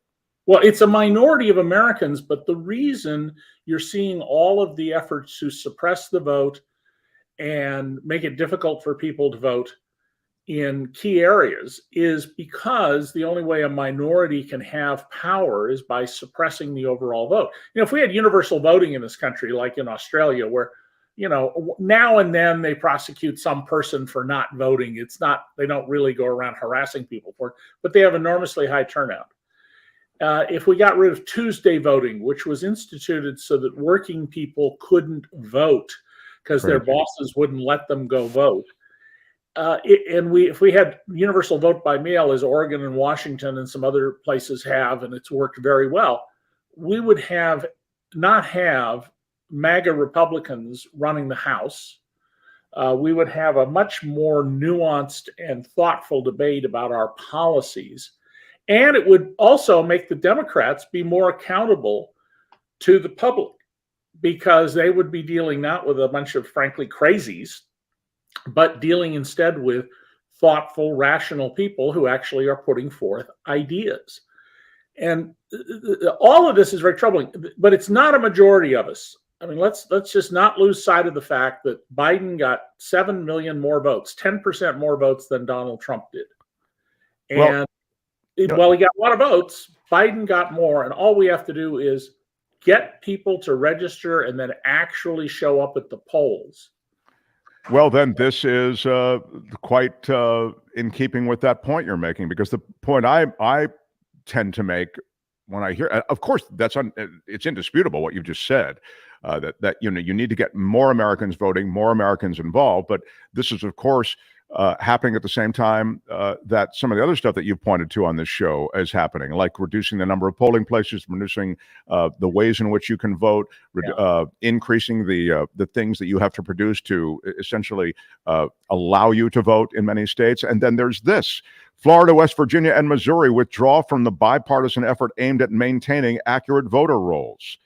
This is a nonprofit system that helps participating states keep their registration rolls accurate and up to date by analyzing voter data and sharing reports with members in order for them to update their voter rolls, remove ineligible voters, and investigate potential voter frauds. This is legit work that's being done.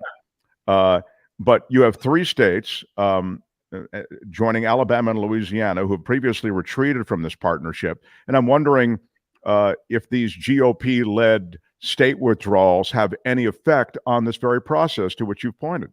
Oh, I think they will. It will make it easier to remove people from the voter rolls, as Florida and Georgia have in particular done, on any specious grounds. Florida, back in, I think it was the 2000 election, before that election, hired a company to go through the voter rolls and find people who shouldn't be on them because they changed their address or they moved out of state, etc., or had a felony record. So they would find someone named David Johnston. Everybody named David Johnston, if one person had a felony, they just remove them all for the voter rolls. They didn't tell you you'd been removed. You'd go to vote. You'd say, what are you talking about? I've never been arrested in my life. And it was a significant number of people. Harper's Magazine did really good coverage of this back then, 20-some years ago. And suppressing the vote can be done in many, many ways. What we ought to be doing is encouraging universal voting and the franchise in which everybody who reaches their legal majority of 18 has the opportunity to vote, and to vote with ease. Why would we want to make it hard to vote? But David, do you think you should have to produce any kind of ID of any sort when you vote? No, I think that the responsibility is on government to go after you if you are not a proper voter. I don't think it's the voters' responsibility. And first of all, let me make clear about something. In federal and state elections, we have one set of rules. Local ones, we have another one. My local school district in New York State, we have to vote on the school budget every year. All you have to do to vote is show evidence that you live in the school district, your utility bill, your ownership of your home, your property tax bill, if you're a renter, your rental receipt for that address. And people who are not citizens vote in those elections. And ever since it's your taxes on a property level, I don't know why you shouldn't be able to vote. That's what we're voting about. How much are we going to tax ourselves to support our local schools? But the burden ought to be on the government, especially if you are already a registered voter. There's the famous case of I think she was 96 when it came up, 96-year-old woman back in 2008 who wanted to vote for Obama. She was born in home. The only record of her birth was the entry in the family Bible, and there had been one at the local church, which was burned down by racists when she was young. And she was not, I don't know if she was ultimately allowed to vote or not, but it was a national issue. One of the episodes of the HBO show, The Newsroom, used it as an example of this effort at voter suppression. So if you've been registered to vote, you ought to be able to vote. If someone challenges you, then we have a system for provisional ballots where your ballot is put aside. And now if it turns out it's irrelevant to count your ballot, then we generally don't count those ballots. But if it's a close election, then you have a proceeding to go through to examine this. And that's the better way to handle this. And because fundamentally, if we're going to be a democracy, the franchise should be universal. It shouldn't be limited. Right. By the way, because David mentioned the HBO show Newsroom, I'll ask him about another show just because this is my own personal curiosity. And I can't remember if we've asked you this question or not, David. Sometimes we like to, you did watch Game of Thrones or you didn't watch Game of Thrones? Oh, no, I watched Game of Thrones. Oh, you did? Okay. I thought it, far more violence and nudity than necessary, but it was, I thought, a brilliant reworking of all the myths in our society, Viking, Persian, etc., into an imagined world, and quite, it is the most watched program apparently in the history of television. More people have seen that than any other television show. Is that right? I didn't know that. Wow. I read that not long ago in one of the things I get in the mail from Hollywood. And The Newsroom, which ran, I think, 4 seasons, especially the first 2 seasons, was an absolutely searing indictment of the news business. I told my fellow New York Times alumni in our private group, you really should watch this thing, because even if you don't like Aaron Sorkin's approach to how he does his shows, this is a just searing indictment of what's wrong with our business. Well, I watched a few episodes of that, actually. The speeches just begin to get obnoxious to me, even though they're quite good. And the Sorkin speeches, but you're right. There was some riveting stuff in there, and some of the speeches are so good. But that's what he does. He puts together a bunch of speeches, and before you know, you have a show. I had a last question for you related to something that we hear a lot about on this show to be asked to you, and that's about the viability of a third party. Now, that's the general question. Yeah. Then I want to get to the other question that's asked of you, which is, could Trump run as a third party candidate? I'd suggest, because there are a lot of red state laws, actually, that would be hard. But I'm curious, it feels as though we're a two-party place, sadly. Well, the founders, didn't want parties. They were very clear about that. Both Adams and Jefferson, who were bitter enemies, did not want to have parties. But we have them, so we have to accept that that's the reality of things today. No third-party candidate has done well, although I point out that Eugene V. Debs in the 1920 presidential election was in prison, federal prison, and he got 900 and some thousand votes for president of the United States. Cox, the loser, got about 9 million, and the winner got about 13 million. So that's 3% of the vote that he got. And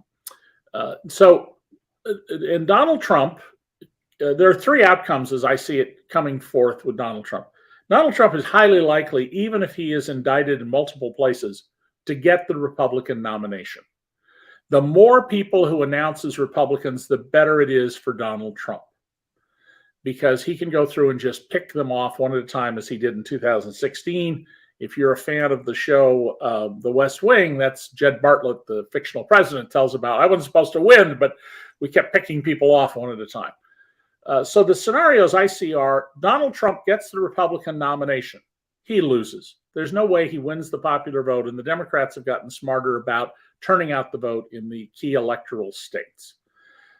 Second option, Donald Trump doesn't get the nomination, runs as a third-party candidate, a write-in in a number of states, and we've had people win write-ins. Lisa Murkowski, the Republican senator from Alaska, lost her primary in the party because she's not a MAGA person, but she got back in because of write-in votes.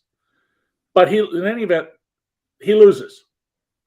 And the third option is he tells his followers, stay home and don't vote. It's all corrupt. Guess what? The Democrats win the White House. I mean, I just don't see a scenario under which Donald Trump gets back into office. And the candidates they're running, I mean, Nikki Haley, as you've seen in the polling and the other stuff, has a support level of close to 0 among the Republicans.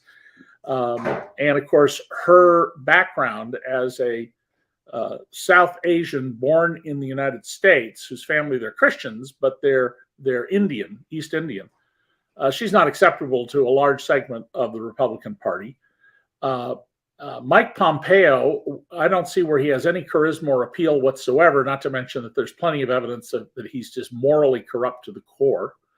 Ron DeSantis doesn't seem to be exciting anybody. Fox News keeps trying to push Ron DeSantis. There was a hilarious episode of Fox and Friends where one of the hosts at a restaurant where they bought everybody breakfast in Florida goes around asking people, who are you for? They all say Trump. He sees a woman with a DeSantis shirt on. He goes over to her and he says, so you're for DeSantis? And she says, I don't know. Trump, DeSantis, I don't think it makes a difference. And I don't think that Ron DeSantis, with his plans to make it possible to sue teachers and take away tenure from professors and make sure that you don't know the truth about American history regarding slavery and Jim Crow, I don't believe he's electable. And, this is not good for the country. We need to have, if we're going to have parties, we need to have parties that are focused on promoting ideas. And the closer you get to the center, the better you are going to be as a society over time in working things through. And fundamentally, it looks like the Republicans are going to crash and burn, and what may emerge is something other than them. Remember, the Whigs went away after the 1856 election, and that's how we got the Republicans, who used to be the Democrats, by the way, before the Civil War. The pre-Civil War Democrats became the Republicans.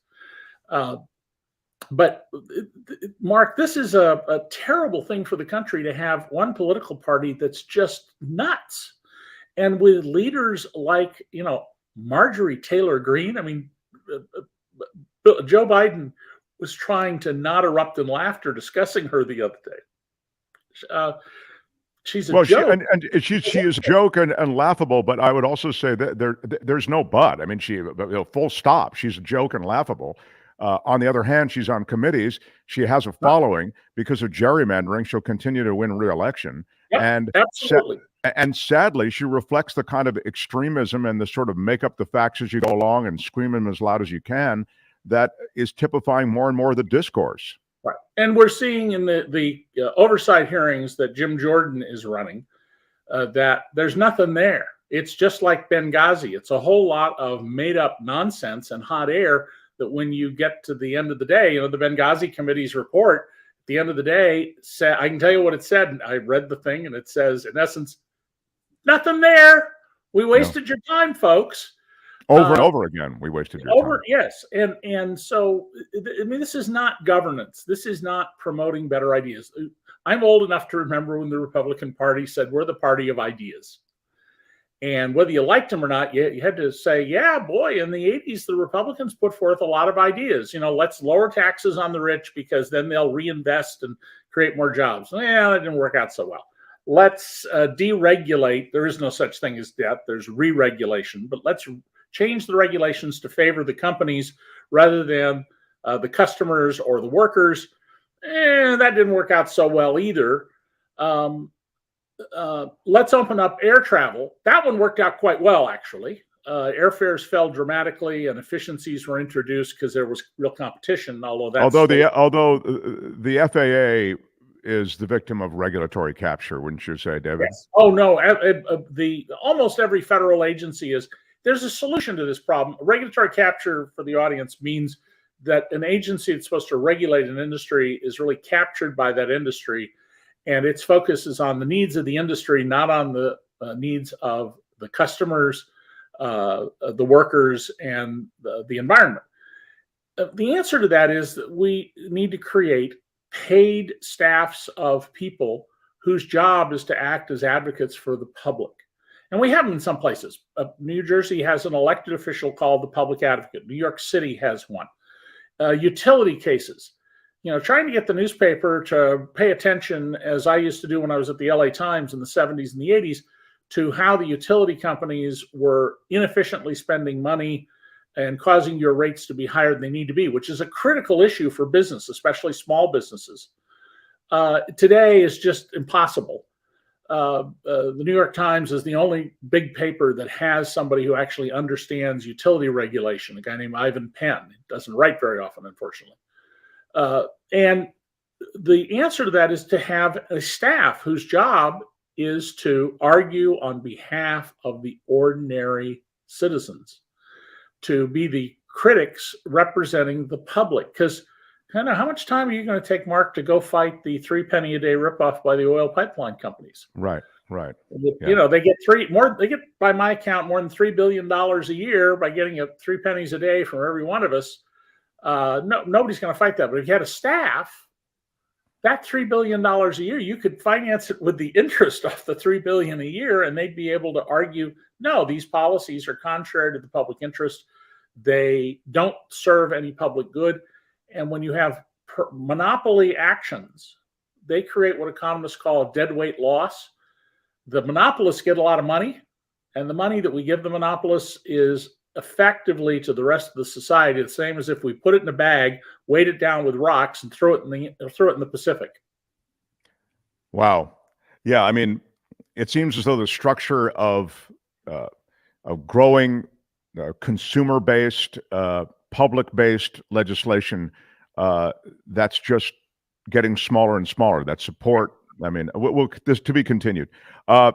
Find David through his books, I think. They're just terrific. And if you are curious about Trump and who Trump really is, he's written a bunch on that. If you're curious about the legal cheat that goes on at the highest levels of American society when it comes to big money, David has written on that as well. Check it all out. He's the best-selling author and Pulitzer Prize winner. David, so kind to be with us on Tuesdays. Thank you, my friend. Take care, Mark, and I hope your family goes well. Thank you. David Cay Johnston, everybody. Very, very cool. Albert, sting me, and I'll reset, and we'll go to some news, and then we'll do some shout-outs. Is that cool? The Mark Thompson Show.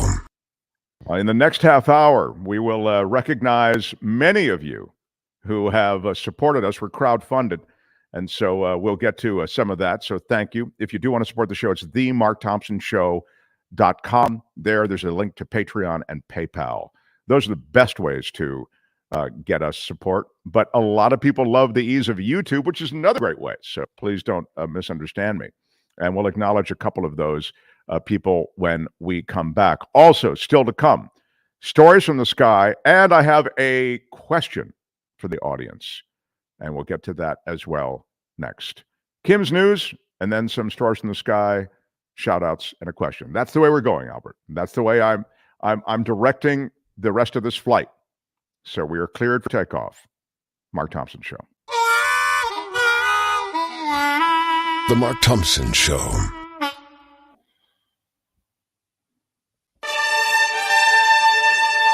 You can never hear that enough. All right. But if you could, you would have heard it enough.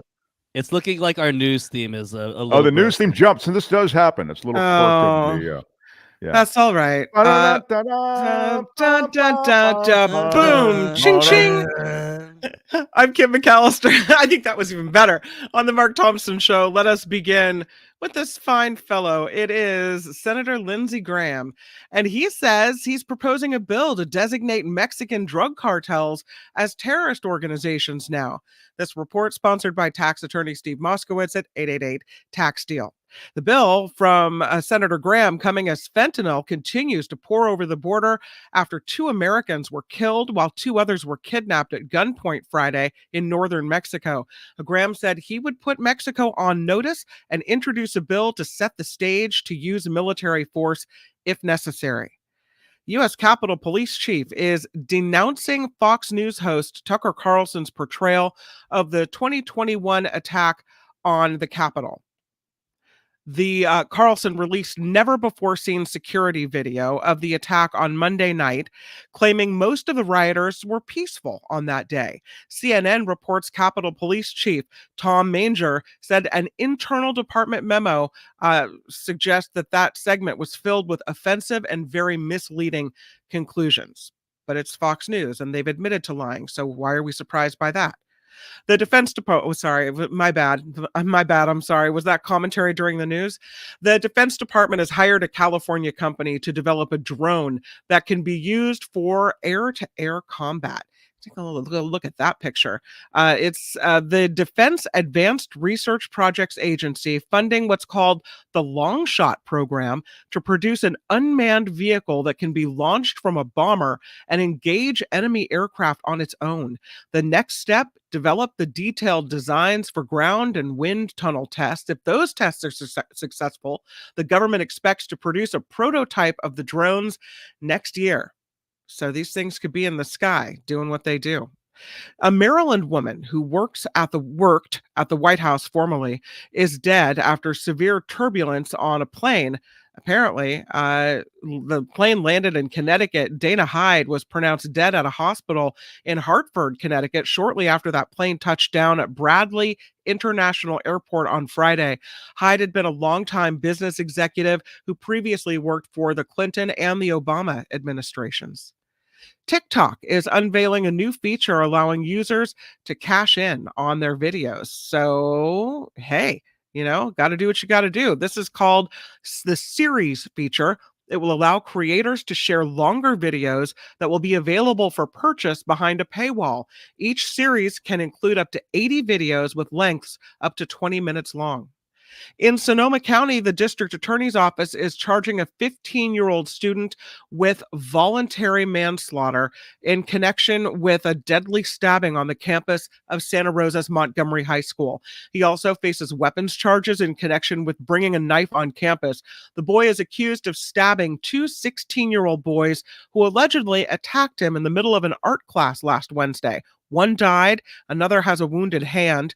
Prosecutors say with the evidence they've reviewed so far, it appears the suspect acted at least partially in self-defense, so he will not be prosecuted as an adult. Meanwhile, students at Montgomery High School staged a protest on their first day back at school after the stabbing on Monday. The one student holding a sign reading, "Am I next?" Concerns about safety at that school now. San Jose is getting $2 million to make one of the deadliest roadways there a little safer. The grant will go toward the study to redesign Monterey Road. I have a picture you can see here of Monterey Road in San Jose. They're redesigning it. It was originally built as a highway. 7 people died along the corridor in 2021. The city had a record-breaking number of accidents there last year as well. And officials say they'd like to see protected bike lanes, dedicated transit lanes, and reconstructed intersections there too. A total transformation could take several years, but the study is now underway. There is a Louisiana woman under arrest for allegedly selling drugs out of her ice cream truck. A little fuzzy picture, but you can see the blue truck here. Yeah, the cops in suburban New Orleans pulled over this converted wild idea, but it just might work. pulled over this converted school bus this week for expired tags and no brake lights. Okay, that's your first problem. If you're doing something illegal, don't break other laws. Inside, they found melted ice cream in the freezer and a huge stash of meth, according to police. Tamisha Morin, who ran Tammy's Ice Cream and Sweet Treats, was arrested and the truck impounded. The police do not believe any children were exposed to drugs. Yeah.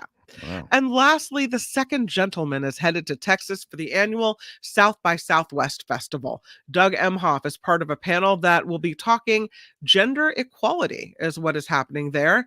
The husband of Vice President Harris also highlighting advancing women's rights around the world in that festival. South by Southwest starts on Friday. This report sponsored by tax attorney Steve Moskowitz for more than 30 years. Steve has put his tax knowledge to work for individuals and for businesses. So if you need help with your taxes, Steve's the one to call at 888-TAX-DEAL or MoskowitzLLP.com. I'm Kim McAllister on The Mark Thompson Show. The Mark Thompson Show. It was great. I loved it. How would you handle this? We could try ignoring it, sir. Morning. You cannot say you love your country. Where are my weed smokers at? Stay at home and get baked. Woohoo! Come on, everybody. It's the Big Mark Thompson Show. I'm Big Mark, wearing my Big Mark's Madness hat. We're on location. This is Washington, D.C. There's never been anything like our this. Money. It's a little on the chilly side, but kind of what California is right now also. And we are surrounded by the magic of Washington, the lobby money, the military-industrial complex, the government agencies that have been captured completely by corporations. It's the federal government. It really feels like any minute a black SUV could slide up right outside.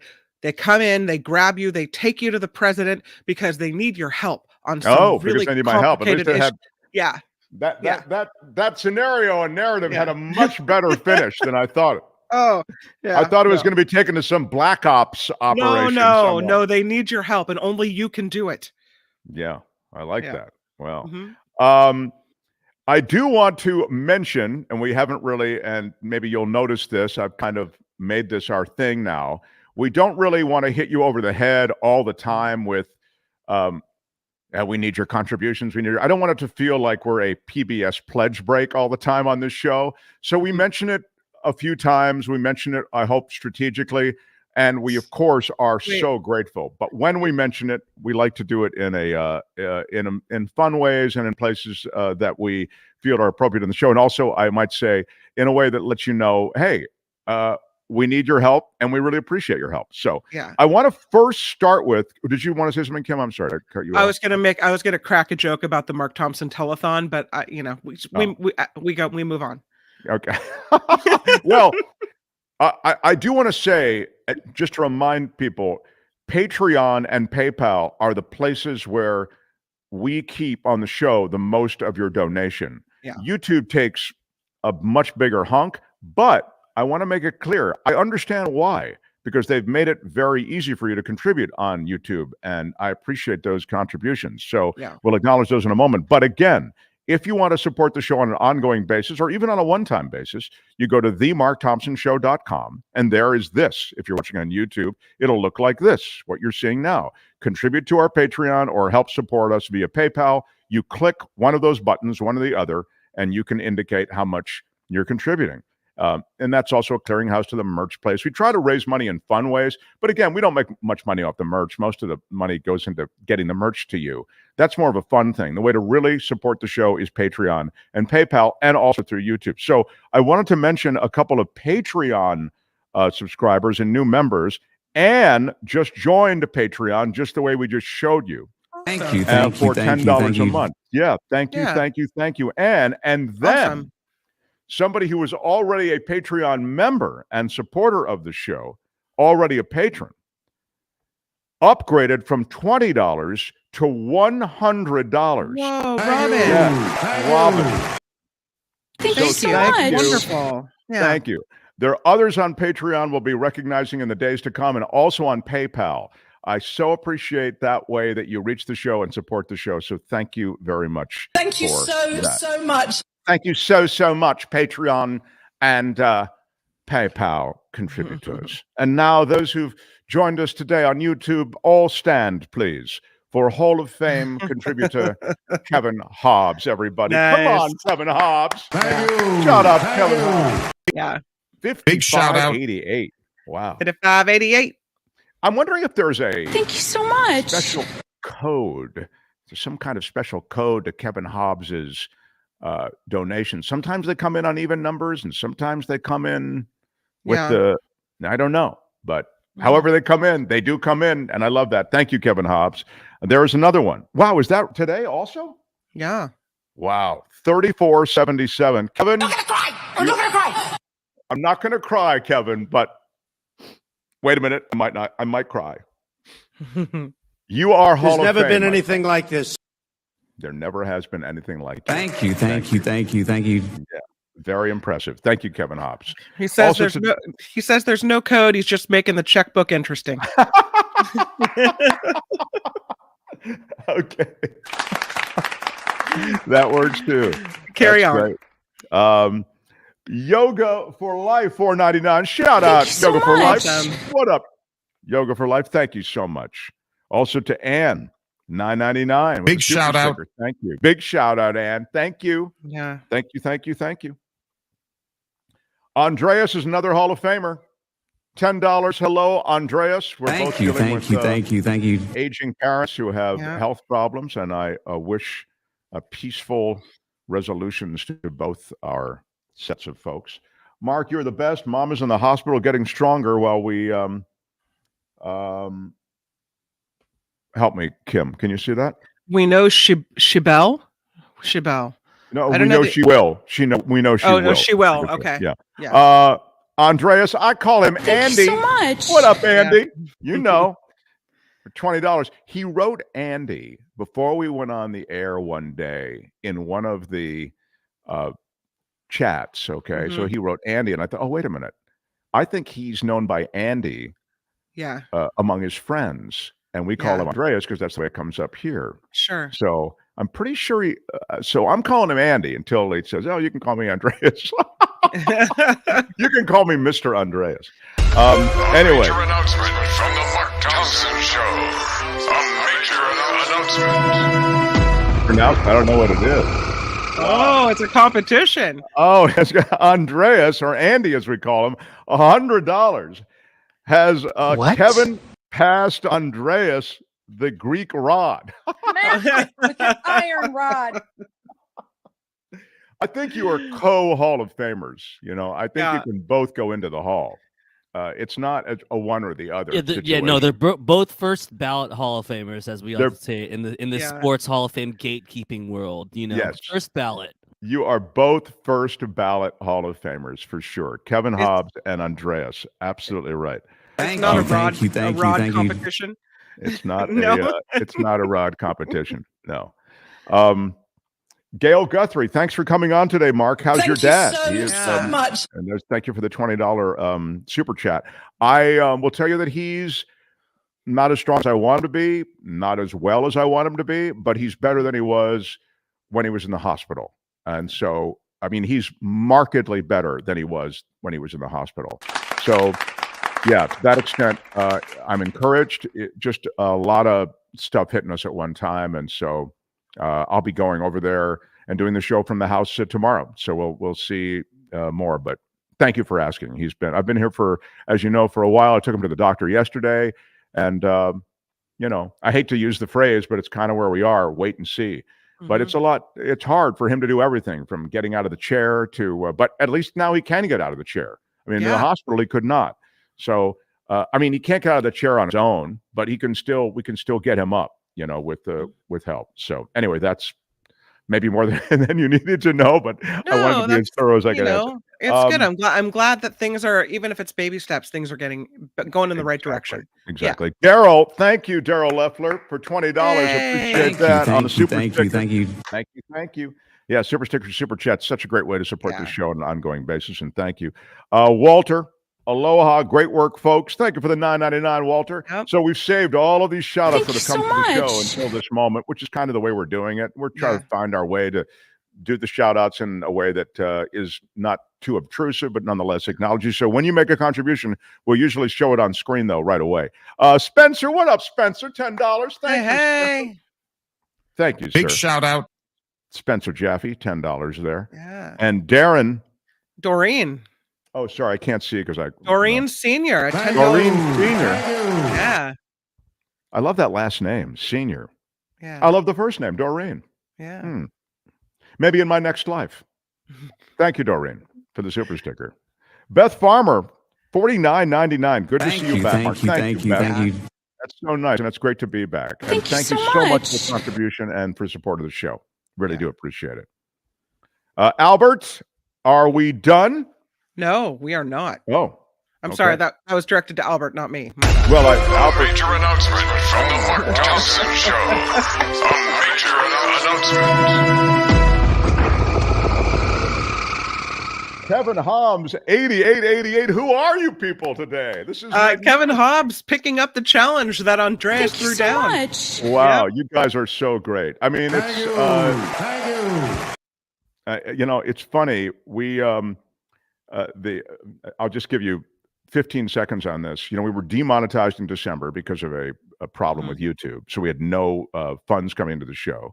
And as very sponsorship relationships change, we all of a sudden find ourselves like really close to the edge. So oddly, this support that you're showing is magnificent, and it comes at a really important time. So Kevin Hobbs, all of you, there's never been anything Andy, like Andreas, this. so appreciated as well. So wait, there's another major announcement. There's another major announcement? There is. Albert, is there another major announcement? Yeah, the major announcement is I'm scrolling and A major announcement from the Mark Thompson Show. A major announcement. Oh, I saw it, Andreas. Andreas with $100. Come on, guys.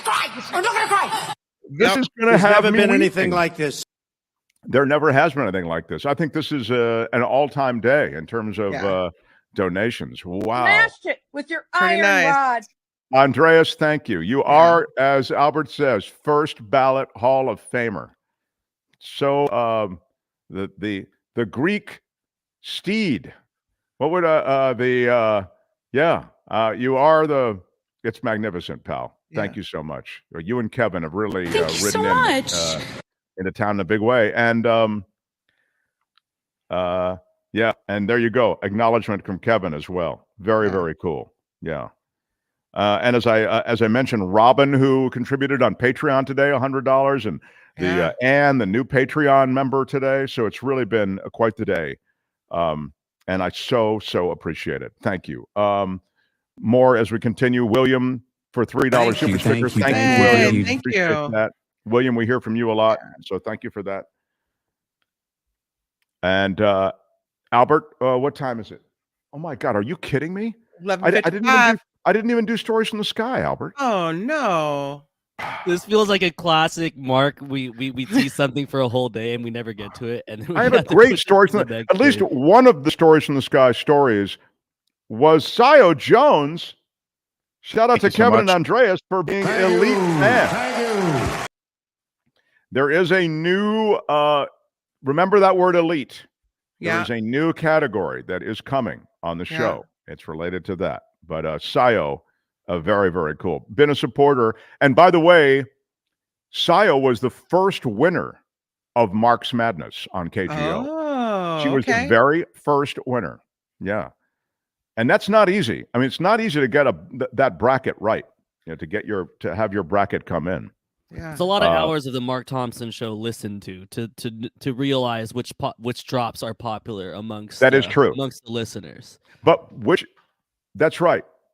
Albert's right. You need to hear them a lot. But on the other hand, I remember from Sayo's experience that first year of Mark's Madness, where again I've got the Mark's Madness hat available, and the actual competition begins on the 14th. We have play-in rounds, etc. I remember that Sayo said that she didn't know what one drop was. Like we list them in a certain way, and she goes, I don't recognize that.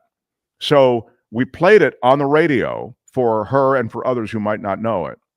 And so that was a blind spot that she had, Albert. That could have easily ended up affecting her ability to win, but she did still win. And in a way, we all fill out, even if you're a casual sports fan or even not a sports fan, maybe your office just is holding brackets. All you got to do is pick names, pick teams, and you see this all the time. You know, Lori from accounting has no idea what's going on, but she mysteriously picked all the final four winners, and then she wins all the money that's in the bracket. So there's a little thing of randomness to it. I've been doing brackets with close friends for years, and my friend's girlfriend doesn't watch sports at all, has beaten us more than 60% of the time. So and with us, same deal. 60% of the time, it works. It works every time. By the way, I'll mention this just on Mark's Madness, since I won't be able to do stories from the sky until tomorrow. Got some good stories. Kim did one of the stories, the private plane that hit that clear air turbulence and actually killed someone on board. I mean, that's extraordinary. Murphy Rowan, longtime subscriber, and thank you for all your support, the many months, Murphy, and years now you've supported us. Thanks for the $9.99 today. Yeah, she participates on Twitter, even back in the Station X days. Yeah. She would be tweeting at the show, and here's a tweet from Mother Teresa, so a drop that we rarely hear nowadays, but we probably have to revive it, and that'll probably be in Mark's Madness as like a grandfathered in drop. Oh, that's interesting. Oh, that's yeah, Murphy's cool. Yeah, on Twitter and quite the supporter. So thank you, Murphy Rowan. But we'll do, I guess, stories from the sky tomorrow. And you're talking about that story. You expect being on a private jet. It's a good time. It's a great time. You're flying private, and unfortunately, it's why you should fasten that seatbelt. I do have, Albert, to finish the, they tell you keep the seatbelt fastened, and you do, but I mean, I do have, Albert, I do have that. Can I just ask a question to the audience? I had that. Yeah, let's do it. I might have to let me go cue up the music for you. Find the millionaire music, and maybe I don't know.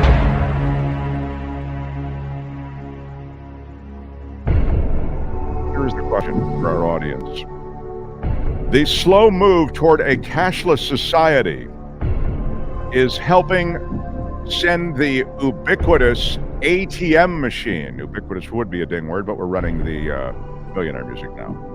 We'll save it till later. Ding. It is sending that ubiquitous ATM into what? Decline. Fewer ATM machines now than there were just even a year ago. Uh-oh. Interesting. How many ATM machines do you think there are in all of these great United States? How many ATM machines are there in the United States? I will wait to hear and see comments in the chat. On YouTube, you can just enter and even if you're watching in replay, and maybe especially if you're watching in replay, I want your guess now before in replay you get the answer. I will give you the answer in a moment. But in replay, what would your guess have been live? Okay, because it essentially is live. You've just shifted the live presentation. Tell me, what is the number, the total of ATM machines in the United States? 1.3 million, says Knit1 Pearl 1. 50,000, says John Watson. 80 million, says Square. Cal Ocean, is that 300,000? Nancy says 5 million. Harry Magnan says 459,000. The possibilities are kind of endless with this, so it'll be even more impressive if somebody guesses a remotely close number. Well, it'll be impressive, or it will be a reflection of the fact that they've cheated by Googling it. Commentator goes 33 million. Sayo goes 666,666. What would your guess be, Kim? I would say number of ATM machines in all these United States. I'm gonna say 2.5 million. All right. And Albert, what do you think? Can I phone in a friend? Well, the answer has been, I'm going to say guessed, because I think they went to Google, has been guessed in the chat.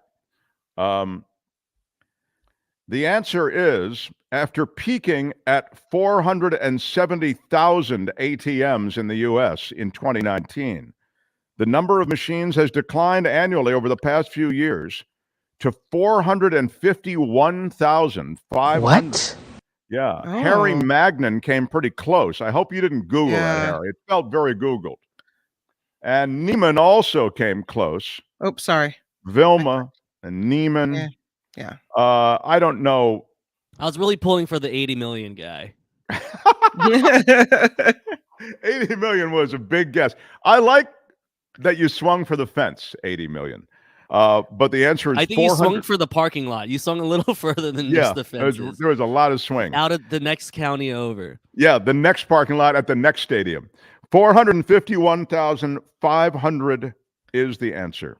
And there is a move, and we can talk about this in the weeks to come. In fact, I'd like to book a guest on about this. A move toward a cashless society. And one of the things that's related to cashless society is the world of crypto. I know that everybody wants to bury crypto, but actually crypto was an attempt, and continues to be an attempt, to move on to a platform of exchange that doesn't involve a government, right? And one of the things that you worry about with a cashless society being essentially holding all the money in banks and other institutions that the federal government, central government has access to, you worry about protecting your money and how vulnerable it might be. So that is, again, that's just a sideshow, really, but I think it's an interesting question. So we'll get into some of that in the days to come.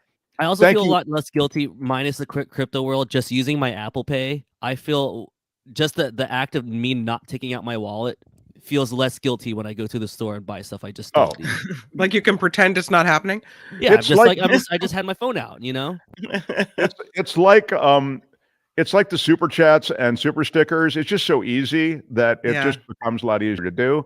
And I agree. I love the ease with which you get nothing for the correct-ish guess. Those of you who were close on the ATM answers. That's it. I want to remind you that tomorrow we are joined by John Rothman. Yeah. And we're also joined by Spencer Christian, who will update the weather that is moving in. Another blast of pretty heavy weather. So that happens tomorrow. John Rothman and Spencer Christian. And really big stories from the sky. So the Stories from the Sky segment is growing. It's bursting out. So, and it does include some misbehavior on a plane. I mean, real sick misbehavior. Yeah. So we'll get that all going for you tomorrow. And Kim, join me on Nikki's show right now. Yes, Kim is headed over to the Nikki Maduro show, which is there at the Nikki Maduro channel, Nikki Maduro show channel. Albert, will you show me how to do the shorts the way Nikki does? She has such cute shorts and those little video clips that I want to. Daddy wants to do them like her. So, I'm Shadow Stevens for the Mark Thompson Show. Bye-bye. We will get to some of that, and some special videos will drop as well. So hit that notification bell. Thanks everybody for your support. Great day. Bye-bye.